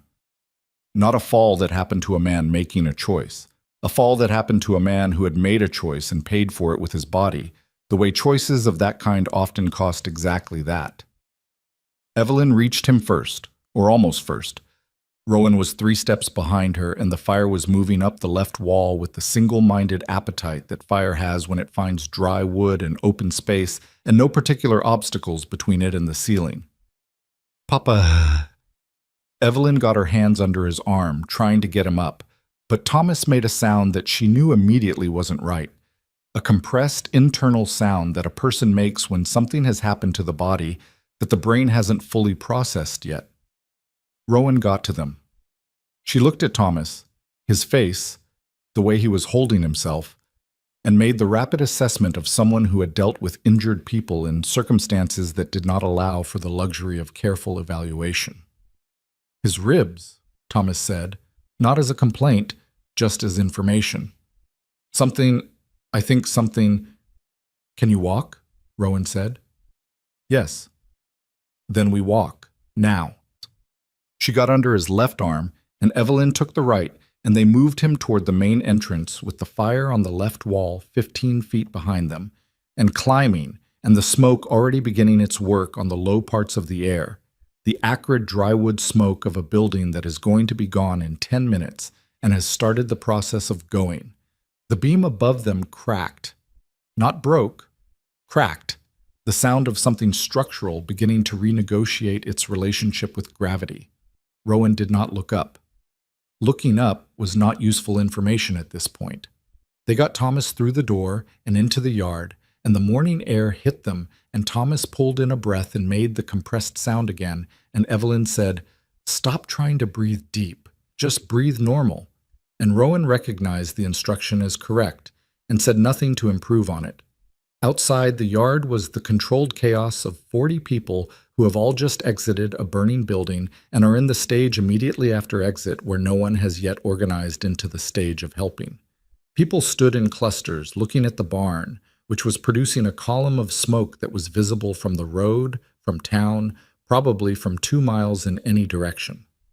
Daniel Millard was there. He'd gotten Clara out, and she was sitting on the wagon step looking shaken but functional, and Daniel saw Thomas and Evelyn and moved toward them with the immediate practical helpfulness of a rancher who understood that present action was more useful than present emotion. "What does he need?" Daniel said. "Somewhere to sit that isn't the ground," Rowan said. "And someone to ride for a doctor." "Walt Pryor's already gone," Edmund said from 6 feet away. He'd come out through the side door with the prior instinct for alternate exits that bachelors who've managed their own crises for decades develop. And he was watching the barn burn with the expression of a man who is doing arithmetic. Rode for Doc Heller before the smoke was outside. Thomas was lowered onto the back of the Millard wagon. He sat there with his arm across his midsection and his face in the gray morning light, doing the complicated work of a man who is in genuine pain and is trying to look less in pain than he is for the benefit of his daughter, which was not working, but which Evelyn understood and did not challenge. "I'm all right," he said. "You are not all right," Evelyn said, "but you will be." "The documents," he said suddenly, reaching toward his coat. "I have them," Evelyn said. She'd taken them from the barn, she realized distantly, had grabbed them from where she'd placed them on the chair beside her before she stood up, had carried them out without fully processing the action, the way the body executes decisions the mind makes in fractions of seconds during emergencies. They were in her hand, slightly smoke-darkened at the edges, but intact. Thomas looked at the papers in his daughter's hand, and then he did something that Evelyn had not seen her father do in 4 years, maybe longer. His face, which had been doing the work of pain management, just stopped working, stopped managing, and what came through it was not any single emotion, but the complete version of a man who has just watched the future of everything he loves arrive in a form he hadn't been able to imagine before this moment. He reached out and put his hand over hers, over the documents, not taking them, just covering them with his hand. The gesture of a person touching something they understand the value of. Gideon Calloway stood at the edge of the yard and watched his barn burn. He stood slightly apart from the crowd, which had naturally, without discussion, arranged itself in a way that left him space that was not entirely respectful. More like the space that forms around a thing people are uncertain how to approach. His hat was still on. His coat was still straight. The external performance of composure was still operating, running on some autonomous process that continued functioning after the internal mechanism had shut down. Lucas stood 12 feet from his father and did not go to him. Cade had arrived. He'd come in on the road when he saw the smoke, too late for the barn, and exactly in time for the aftermath. And he stood near Lucas, and the two brothers stood in the same yard as their father without being with their father, and that geography said everything that needed saying. The ranchers of Dry Creek County stood in the smoky morning and looked at the burning barn and looked at each other, and some of them held their hats and some of them didn't. And the ones who had debts with Gideon Calloway, which was most of them, did the arithmetic that Evelyn and Roan had been hoping they'd do, with the information they now had access to, in the company of each other. Pete Greer turned to the man beside him, Frank Aldis, who ran the easternmost cattle operation in the county, and said something low, and Frank nodded, and that nod had a different quality than the nods he'd been exchanging with neighbors for the last 4 years. That nod had the quality of a person who has decided to look at something directly. Rowan watched it from where she stood near the Millard wagon, Thomas's labored breathing in her ear, and Evelyn beside her with the documents still in her hand, and the smoke going up into the gray sky above them all. And she thought, it's not over. Nothing that happens in one morning is over. Gideon would hire lawyers, would produce counter-documents, would leverage every relationship he'd built over 20 years in this county, and there would be months of it, hard months, months where the outcome was not certain, and would not be certain for a long time. But the silence was broken. That particular silence, the one that had ruled Dry Creek for years, the silence of people who knew something was wrong and couldn't find anyone else to say so first, that silence was broken in a way that doesn't repair itself. You can't unknow what a room full of people knows. You can't take back a morning where 40 witnesses heard the same truth from the same sources at the same moment. Gideon Calloway stood at the edge of the yard watching his barn burn and understood this, and what crossed his face in the private space under the brim of his hat was the expression of a man who has always believed he could outrun consequences long enough that they'd give up. understanding for the first time that this set of consequences was not going to give up. The barn roof collapsed. The sound of it, the groan and crack, and the single enormous exhalation of ember-lit air went across the yard and through every person standing in it, and afterward the silence it left behind was a different kind of silence than anything that had existed in Dry Creek for a very long time. It was the silence after something has already changed, and in that silence, Evelyn Hart stood with the documents in her hand and her father's hand over hers and Roan Creed at her shoulder, and she looked at the ruin of the barn and felt, under the fear and the smoke sting in her eyes and the uncertainty of everything still to come, something she hadn't felt in years. Not victory. Too early for that and too hard a morning for that word. Just the feeling of the stone in her chest, the one that had been there for 7 years, shifting its position. Not gone, but moved. Moved enough to breathe around. That was enough for right now. That was what right now had to give. And she took it. Doc Heller arrived 40 minutes after Walt Pryor rode for him, which was fast for a man who kept a horse that wasn't young and lived 3 miles outside of town on a road that turned difficult after rain. He was a compact, gray-haired man in his 60s, who had the manner of someone who had seen enough human damage over the years that he no longer registered alarm at the sight of it. Not because he'd gone cold, but because alarm was not useful, and he'd trained himself out of it the way a carpenter trains himself out of flinching at the sound of a hammer. He examined Thomas Hart on the back of the Millard wagon with his coat off and his sleeves rolled and the crowd of remaining neighbors giving him space because Doc Heller had a way of commanding space without requesting it. 2 ribs, he said, after several minutes that nobody spoke through. Cracked, not broken through. Hurts considerably more than it's dangerous, which is the best version of this particular injury. He looked at Thomas directly. You'll breathe shallow for 3 weeks, and you'll hate every minute of it, and then you'll be fine. Thomas accepted this with a nod that had some relief in it and some embarrassment. The embarrassment of a man who had been injured doing something that should have been someone else's job and knew it. He needs rest, Doc Heller said to Evelyn. Not in a dismissive way, in the way of someone transferring specific responsibility to the specific person best positioned to carry it. Real rest. Not the kind where he rests for 2 days and then decides he's fine. I'll manage it, Evelyn said. Doc Heller looked at her wrist. The bruising had faded from purple to the greenish yellow of a healing injury, but was still visible. And he looked at it long enough that she knew he'd cataloged it. And then he looked away and asked no questions about it because the context of the morning was context enough. He packed his bag. Before he left, he looked around the yard, at the smoldering remains of the Callaway barn, at the ranchers still standing in clusters, at Gideon who had not moved from his position at the edge of the yard.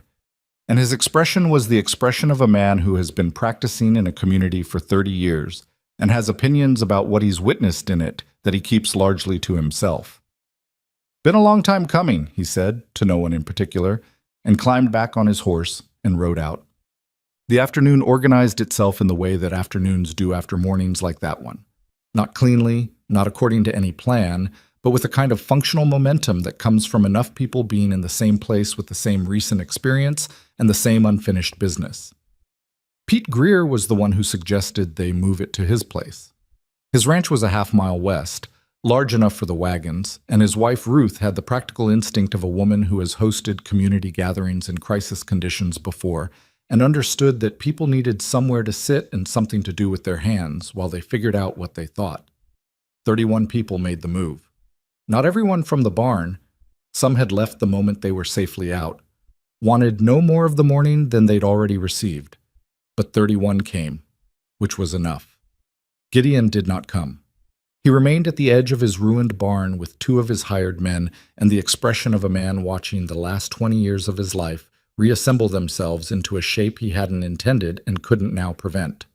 Lucas came to the Greer ranch. He arrived after the others on the tired gray horse, and he stood at the edge of the Greer yard for a moment before coming in, doing the calculus that every person does when they're about to enter a room where they are the complicated element.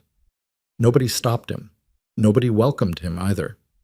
He found a place to stand near the fence that was not quite inside the gathering and not quite outside it, which was probably the accurate geography for where he stood in relation to all of it. Cade was already inside, Sitting with the Millards at one of the tables, Ruth Greer had moved out from the kitchen, going through the documents with Daniel with the focused attention of a man who has been waiting 8 years for legitimate use for what he's been carrying. Evelyn put the documents on the table that Ruth had set up in the center of the yard, which had become the natural organizing point of the afternoon. Not a meeting. Nobody had said the word meeting, because the word would have made some people feel the obligation of choosing to be there. And people choosing felt different from people simply being present at something that was happening. She laid the papers out flat. The original Hart loan document, Cade's ledger page from 8 years back, the fraudulent Callaway statement with its altered ink. Beside them, the clean handwritten payment history she'd spent Tuesday through Thursday compiling.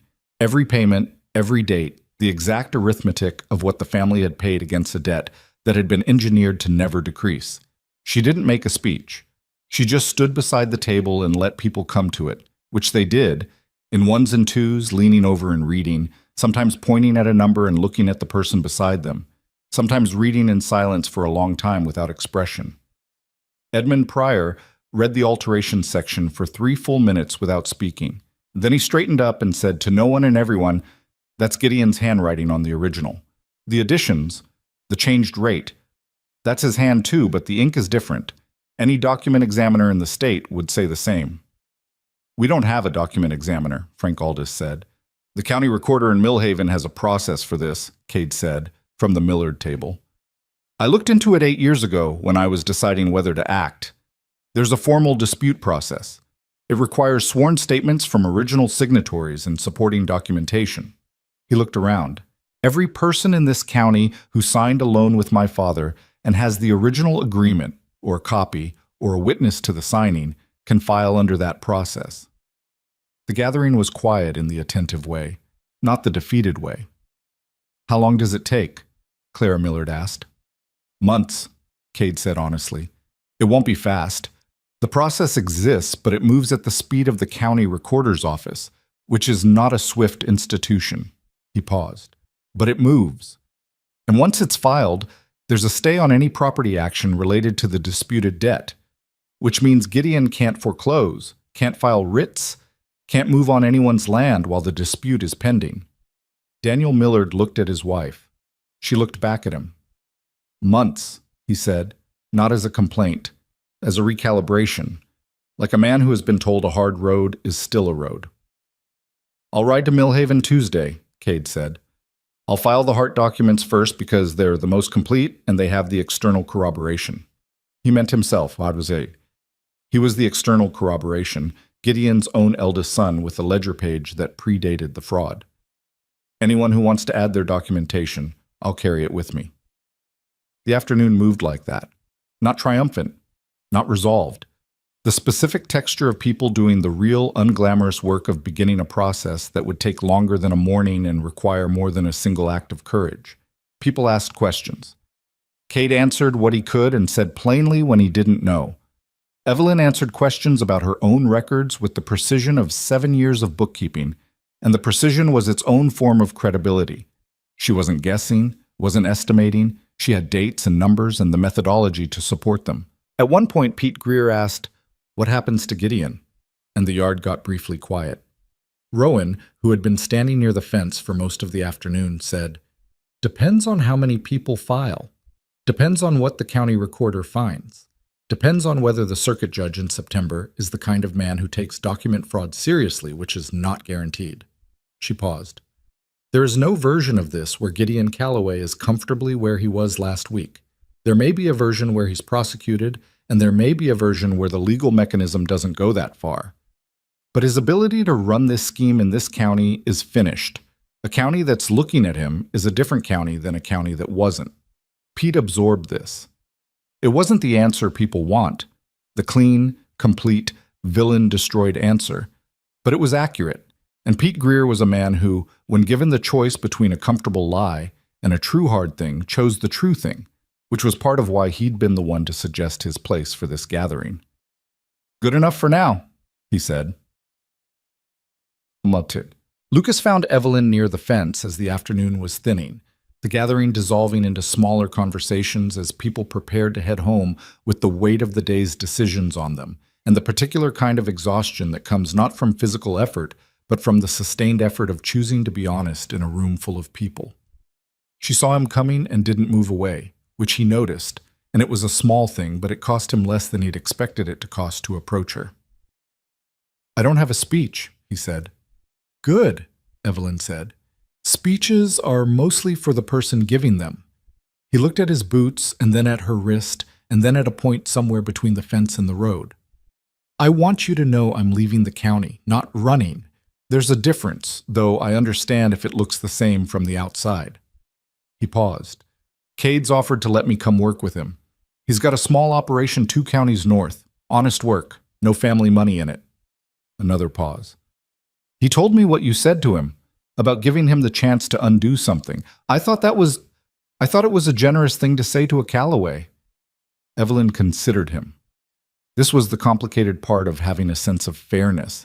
It obligated you to apply it even when it was inconvenient, even when the person standing in front of you had grabbed your wrist in public and put you through a week of fear and documentation and sleepless nights. "You're not your father," she said. "I believe that. I believed it when Cade said it, and I believe it more now." She looked at him steadily. "But believing it doesn't mean I trust you yet. Trust is a longer project than a week." "I know," he said. "Go work with Cade," she said. "Be the person he thinks you can be, not for me. For whatever you want your life to look like in 10 years. Lucas nodded. He looked like he might say something else, and then didn't, which was probably the right decision. He touched his hat brim and walked back to the gray horse and rode out through the Greer gate and down the road north. And Evelyn watched him go with the complicated feeling of a person who has been wronged by someone who is also, in some limited and partial way, trying. She didn't forgive him. Not yet, maybe not for a long time.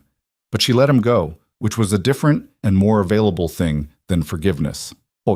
Cade left for Millhaven on Tuesday, as he'd said, with the Hart documents and sworn statements from the Millards and the Pryor brothers and 3 other families who'd come forward in the days between Sunday and Tuesday with their own paperwork and their own stories of numbers that had grown in ways they couldn't account for. He carried 9 sets of documents, 9 families, over a decade of systematic fraud laid out in paper and arithmetic, and the particular texture of altered ink under good light. Before he rode out, he stopped at the Hart Ranch. Thomas was in the kitchen, moving carefully because of his ribs, making coffee. Always the coffee. And Evelyn was at the table with the ranch ledgers open in front of her, the real ones, the ones that reflected the actual numbers now that the fraudulent debt was no longer the organizing reality around which all other figures orbited. Cade stood in the doorway with his hat in his hands. He looked at the kitchen, at Thomas at the stove, at Evelyn at the table, at the ordinary domestic reality of a family that had been through something and was still standing in it together. And his expression was the expression of a man who has seen something he has been responsible, in part, for almost destroying. "I'm sorry," he said, to both of them. "For the years I didn't come back. For the ledger that sat in a chest when it should have been in the county recorder's office." Thomas turned from the stove. He looked at Cade Calloway, his creditor's son, the man who had left instead of fighting and then come back 8 years late with the one piece of evidence that made the whole case. And he did what Thomas Hart had always done with things that were complicated. He sat with it for a moment, really sat with it, not rushing past the complication to the easier place on the other side. "You came back," Thomas said. "You didn't have to. It cost you something, and you came back anyway." He turned back to the stove. "That's worth something. Not everything, but something." Cade nodded. He looked at Evelyn. She met his eyes and said, "Ride safe," and meant it, and the 2 words carried the weight of the larger acknowledgement that what he was doing mattered, that it was the right direction even if it was 8 years late, that late was not the same as never, and both of them understood the difference. He put his hat back on and rode east toward Millhaven. Bum. The weeks that followed were not triumphant. Evelyn had known they wouldn't be, and she told herself she was prepared for that, and found, as you always find, that knowing something intellectually and living it daily are different experiences. Gideon hired a lawyer from the capital, a sharp-dressed man named Corbin, who arrived in Dry Creek 2 weeks after the barn fire and immediately began the process of challenging the authenticity of the documents Evelyn had presented. He was good at his job in the way that expensive lawyers are good at their jobs, which is to say, he understood that the goal was not truth but procedure, and that procedure had friction built into it that could be exploited by anyone patient enough and funded enough to exploit it. There were weeks when it seemed like the friction would win. When the county recorder's initial response to Cade's filing was a letter requesting additional documentation that nobody had told them they would need. When one of the families who'd given sworn statements, the Aldis family, quietly withdrew theirs, Frank coming to tell Evelyn in person with his hat going through his hands and his wife not with him, which told the story before he said a word. "I'm sorry," he said. "Gideon offered to settle our debt privately. I know it's not what you need from us, but I have 4 children and the offer was real and I understand," Evelyn said. And she did, which was the hard part. She understood exactly because she had been in the position of a person who would rather accept a bad deal than risk a worse outcome, and she had no stones to throw through that particular window. Frank Aldis left and Evelyn sat with the defection for a day, not trying to fix it, not trying to strategize around it, just sitting with the actual feeling of it, which was a specific kind of loneliness that comes when you realize the number of people willing to be in the arena with you is always smaller than the number of people who were enthusiastic in the yard outside it. Roan found her that evening on the porch, which had become their place for conversations that needed the open air. "Aldis," Roan said. "Yes." "Expected." "Not from him specifically," Evelyn said, "but from someone." "Yes." Roan sat on the step. She'd been in and around Dry Creek for 3 weeks now, which was longer than she'd planned, and the roan mare had been in the Hart paddock long enough to have a routine that involved pestering one of the Hart horses at the fence line every morning. "Does it change the case?" Cade says no. 8 families is still enough. More than enough, he says. Evelyn looked at the road. "It's not the case I'm sitting with right now." Roan looked at her. "It's the understanding that this is what it actually looks like," Evelyn said. "Doing the right thing. It's not one big morning. It's the morning, and then the weeks after the morning, and the people who pull back, and the lawyer who's better funded than you, and the county recorder who loses one of your supplementary filings, and you have to reconstruct it from scratch." She paused. I think I thought that Sunday would be the hard part." "Sunday was the visible part," Roan said. "The hard part is always the invisible part, the part nobody makes paintings of." Evelyn almost laughed. Not quite, but almost. "Was it like this for you? Other times, other places?" Roan was quiet for a moment, and in the quiet she did what she sometimes did, went somewhere briefly, to the place where she kept the things that had made her what she was, and then came back. "In a county south of here," she said, 4 years ago. I spent 3 months helping a family build a case against a water rights fraud. The case went to a judge who was the fraudster's cousin and got dismissed in an afternoon. She looked at her hands. They lost the land. Then what was the point?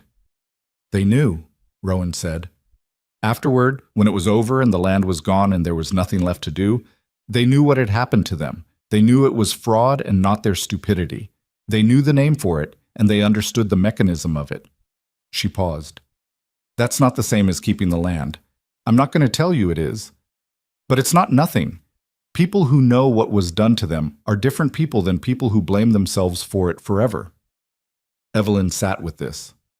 The road was empty in the early evening, the light going long and amber in the way that late summer light does, generous with itself in a way that feels almost apologetic for the rest of the year. "Do you think we'll win?" she asked. Roan looked at her steadily. "I think you have Cade Calloway's testimony, which is a man confirming his own father's fraud from the inside, which is not something judges see every day. I think you have the altered document and an ink analysis that Cade commissioned in Millhaven from a printer who does this for lawyers and who has no connection to Gideon. I think the circuit judge in September has a reputation for being fair that he cares about protecting." She paused. "And I think Gideon Calloway, for the first time in 20 years, does not have silence on his side, which is his most important asset, and it is gone." She didn't say yes. Evelyn noticed that.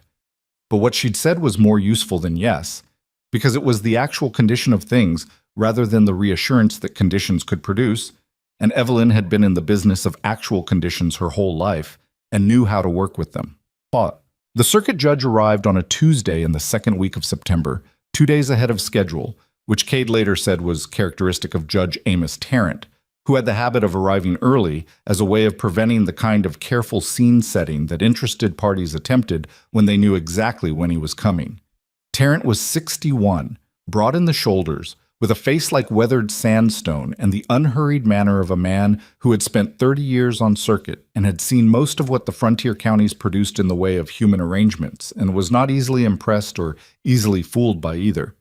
The hearing was held in the Dry Creek Courthouse, which was a generous name for a room in the back of the town hall that had 2 long tables and 8 chairs and a window that stuck in its frame, so the air in August had an unfortunate relationship with the temperature outside. September had cooled it some. The window was open and the air moved through it with a civility that August had refused. Gideon came with Corbin, who had a briefcase in the manner of a man accustomed to smaller courtrooms and treating that familiarity as an advantage. He presented first, the way the established party typically does, and he was fluent and organized, and Corbin was everything an expensive lawyer is: precise, technically proficient, attentive to procedure in a way designed to make the other side's evidence seem insufficient by comparison. Evelyn sat at the left table with Cade beside her and the documents in order in front of her, and she listened to Corbin speak for 40 minutes and did not let her face do anything useful to him during it. She'd learned this from watching Roan. The management of expression as a deliberate choice, not the suppression of feeling, but the decision about when expression served a purpose and when it simply gave information to people who shouldn't have it. When Tarrant turned to her side of the table, Evelyn spoke. She had rehearsed it. She and Cade had gone through it 4 times in the week before the hearing, and Roan had sat in on 2 of the rehearsals and said almost nothing except once.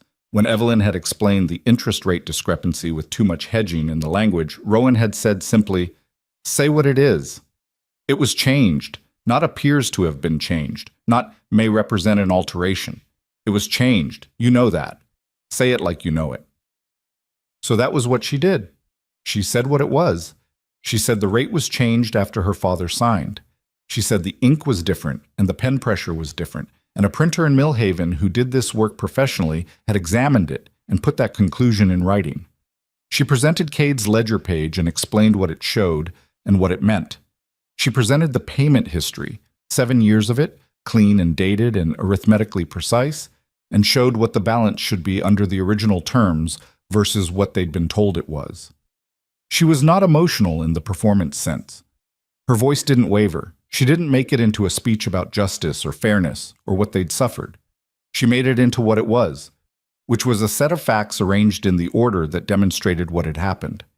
Tarrant asked questions, good ones, the kind that probe the weak points of an argument to see how it holds, not to undermine but to test.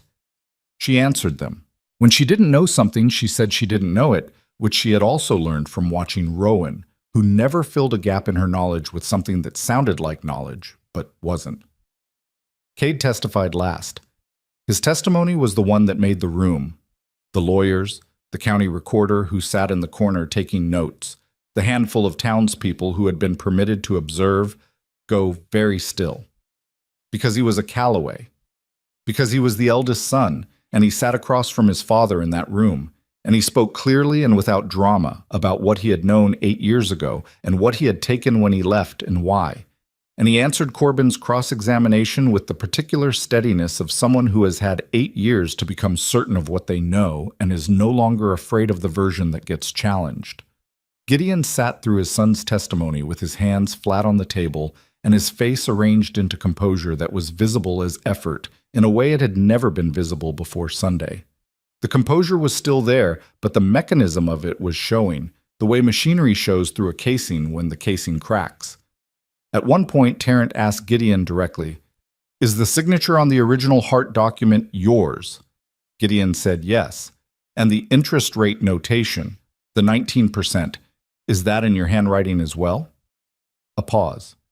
Corbin began to say something, and Tarrant held up one hand without looking at him. Gideon said, "My office maintained the records." That is not what I asked, Terence said, in the manner of a man who has 30 years of experience with answers that are not answers. The pause that followed was long enough to be its own kind of answer. Terence called a recess and took the documents into the back room, which was a storage room for town records and smelled of paper and dust, and he was in there for an hour and 20 minutes. Nobody in the main room talked much. Gideon and Corbin conferred in low voices. Cade sat with Evelyn, and they didn't talk either, but the not talking between them was comfortable in the way it is between people who have already said what needs saying. When Terence came back, he sat down and put the documents in front of him and looked at both tables. The alteration to this document is not ambiguous, he said. The professional opinion from Millhaven corroborates what visual inspection makes apparent. The original loan rate was 8%. The figure currently in the Callaway lending records is fraudulent. He looked at Gideon, not with anger, with the flat, even expression of a man delivering a verdict that he has made carefully and intends to stand behind. The Hart debt, as currently stated, has no legal standing. The actual outstanding balance, calculated on the original terms against the documented payment history, is $412. That amount is owed, and the Hart family has until the spring to settle it without interest penalties going forward. He paused. I'm also ordering a review of all active loan instruments from the Callaway lending office to be conducted by the county recorder over the next 60 days, and any additional fraudulent alterations identified in that review will be referred to the state attorney's office. Corbin was already writing. Gideon sat still. Mr. Callaway, Terence said, do you understand the order? Yes, Gideon said. His voice was even. Whatever was happening inside him, the voice was still even, and Evelyn, watching him, thought that there was something almost sad about it. The performance maintained right to the end because the performance was all that was left, the thing under it having collapsed somewhere in the last 3 weeks without a public moment to mark it. The hearing was over in under 3 minutes after that. Outside, in the September afternoon, the air was the first genuinely cool air since June, and it felt like information, like the seasons agreeing that something was different now. Thomas was on the courthouse steps. He hadn't been permitted inside. The observer seats had filled, but he'd been there since before the hearing started, sitting on the top step with his coat on and his ribs still giving him trouble when he sat too long in one position. He stood up when Evelyn came out, carefully, and looked at her face and read it. He pulled her into a hug that cost him something in the rib department, and he did it anyway. And Evelyn let herself be held by her father for the first time in longer than she wanted to count, and neither of them said anything because the moment had everything it needed without language. Roan came out behind them and stood on the steps and looked at the street, which was ordinary. Wagons, horses, a couple of townspeople going about their Tuesday, and was also not ordinary at all. And the difference was invisible to the eye, but present in the texture of it, the way places feel different after the truth has been told in them. She looked at the Hart family, father and daughter, still holding on, both of them imperfect and damaged, and making it work with what they had. And she felt the thing she'd been feeling for a week without letting herself look at directly. It was time to go. Not immediately, not today, maybe not this week, but soon. The work here was done in the way it could be done, which was not completely and not without remainder. There would be months of the county recorder's review, and the state attorney's referral might go somewhere or might not, and Gideon would live on his ranch and carry what he'd done in whatever way men like Gideon carry things, which is usually poorly and with considerable self-justification. Life in Dry Creek would not become simple. The drought hadn't ended. People still had debts, even legitimate ones. The county would have hard years ahead regardless, but it would have them differently, with its eyes open.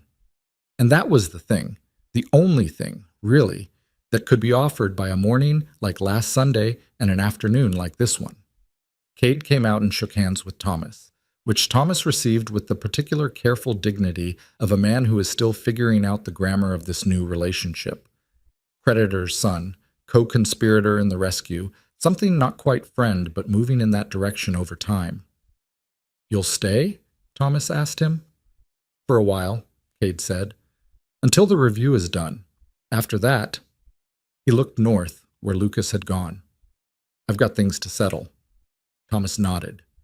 Evelyn thought that Thomas and Cade Callaway understood each other in a specific way. As men who had both made the wrong choice in the same direction, the choice of inaction, of letting something wrong continue because the alternative seemed too costly, who had both found, eventually, that the cost of inaction was higher than they'd calculated, only they'd both found it too late to prevent damage they'd spend years accounting for. There was a kind of fellowship in that, not comfortable, but real. Roan left on a Friday. No announcement. She'd told Evelyn the evening before, had come in from checking on the Roan Mare, and found Evelyn at the table with the ledgers, the real ledgers, reorganized now around the actual debt, and she'd sat across from her and said, "I'm going to ride out in the morning." Evelyn looked up from the book. "I know," she said. "There's a man wanted in Wheeler County," Roan said. "Someone sent word through the Millhaven post office." She paused. "I should have been there 2 weeks ago." "I know," Evelyn said again. They sat with it for a moment, the lamp between them, the sound of Thomas moving around upstairs, his careful footsteps that still navigated around the ribs. "Will you be all right?" Roan asked. Evelyn considered the question seriously, the way she considered most things. "No," she said. "Not right away. There are months of the review ahead and the spring payment and the ranch still needs. There's a lot still." She looked at Roan. "But I'll manage it. I've been managing things since I was 16, and I'm better at it now than I was then." Roan looked at her across the table and felt the specific thing she felt rarely and recognized when it arrived. Respect, not the automatic kind, but the kind that's been earned against something difficult. "Yes," she said, "you are." "Take care of the mare," Evelyn said. "She's been spoiled in our paddock." "She'll survive the correction," Roan said. She was up before dawn, not to avoid the goodbye. She'd done the goodbye the evening before, which was a choice she'd made on purpose, because protracted morning goodbyes were mostly for the person leaving, and she didn't think she needed that, and she didn't think Evelyn did either. The roan mare was saddled and ready, and Roan came out of the barn with her saddlebag sorted and her bedroll tied and the loose nail in her left boot, which had worked itself loose again in the weeks in Dry Creek, refixed with a better nail from the Hart toolbox. The sunrise was coming up gray and then pink over the mountains to the east, the kind of sunrise that looks like an apology for something and also like a promise, depending on which direction you were riding. Evelyn was on the porch. She had known Roan would leave early and had gotten up anyway. She stood with her coffee mug and she watched Roan come out of the barn with the roan mare, and neither of them performed surprise at the other being there. Roan stopped at the porch step. The mare stood. There was something they both understood without saying, which was that the debt between them was not the kind of debt that could be settled with words. Roan had ridden slow through this county because of a sister she couldn't save and had found, in this kitchen, in this barn, in this courthouse, something that wasn't the same as saving her, but was in the same neighborhood as it. Evelyn had been given the thing she hadn't known she was waiting for, which was someone who would stand behind her while she stood up, without needing the credit for it. You couldn't say those things. They were too large for the sentences available. "The ledgers," Roan said. "You keep them. Nobody else." "Nobody else," Evelyn said. Roan put her boot in the stirrup and swung up, and the roan mare shifted her weight and then settled, ready. She looked at Evelyn from the saddle. The pink light of the morning was on both of them, and the ranch behind Evelyn, the house, the fence, the small paddock, the two horses that were not the roan mare, was the thing it had been before the debt and would be again, not immediately, not without work, but in the direction of itself rather than away from it. "You know what you are," Roan said. Not a question. Evelyn looked back at her. "Tell me anyway." "The person who checked the arithmetic," Roan said, "when everyone else decided the numbers must be right because the man holding them seemed powerful enough that they should be. You checked. You kept checking." She paused. "That's not a small thing. Most people stop." Evelyn felt the words land in the place where the stone had been. The stone that had moved on Sunday and hadn't fully settled into its new position yet. The grief and relief and unfinished work of everything that had happened and everything still to happen. "Go find your man in Wheeler County," she said. "Working on it," Roan said. She touched the brim of her hat. The roan mare moved forward, out through the gate, onto the road. Rowan didn't look back, which Evelyn had half expected and was not hurt by, because it was consistent with everything she understood about Rowan Creed. A person who moved forward because forward was the only direction that had ever made sense to her. Not out of coldness, but out of the particular constitution of someone who has learned that looking back is something you do after you stop, and stopping has a cost she wasn't willing to pay. Evelyn watched the roan mare and the rider on her back until the road bent and they were gone into the morning. She stood on the porch for another minute, alone with her coffee and the sunrise and the sound of the ranch waking up around her. Horses in the paddock, a bird somewhere in the fence post, the creak of Thomas moving around upstairs, the whole ordinary music of a place that was still standing. Then she went inside and sat down at the table with the ledgers. She opened the current one to the page she'd been working on and picked up her pen and did what she'd been doing since she was 16 years old and what she would keep doing for as long as the ranch needed it. She checked the numbers.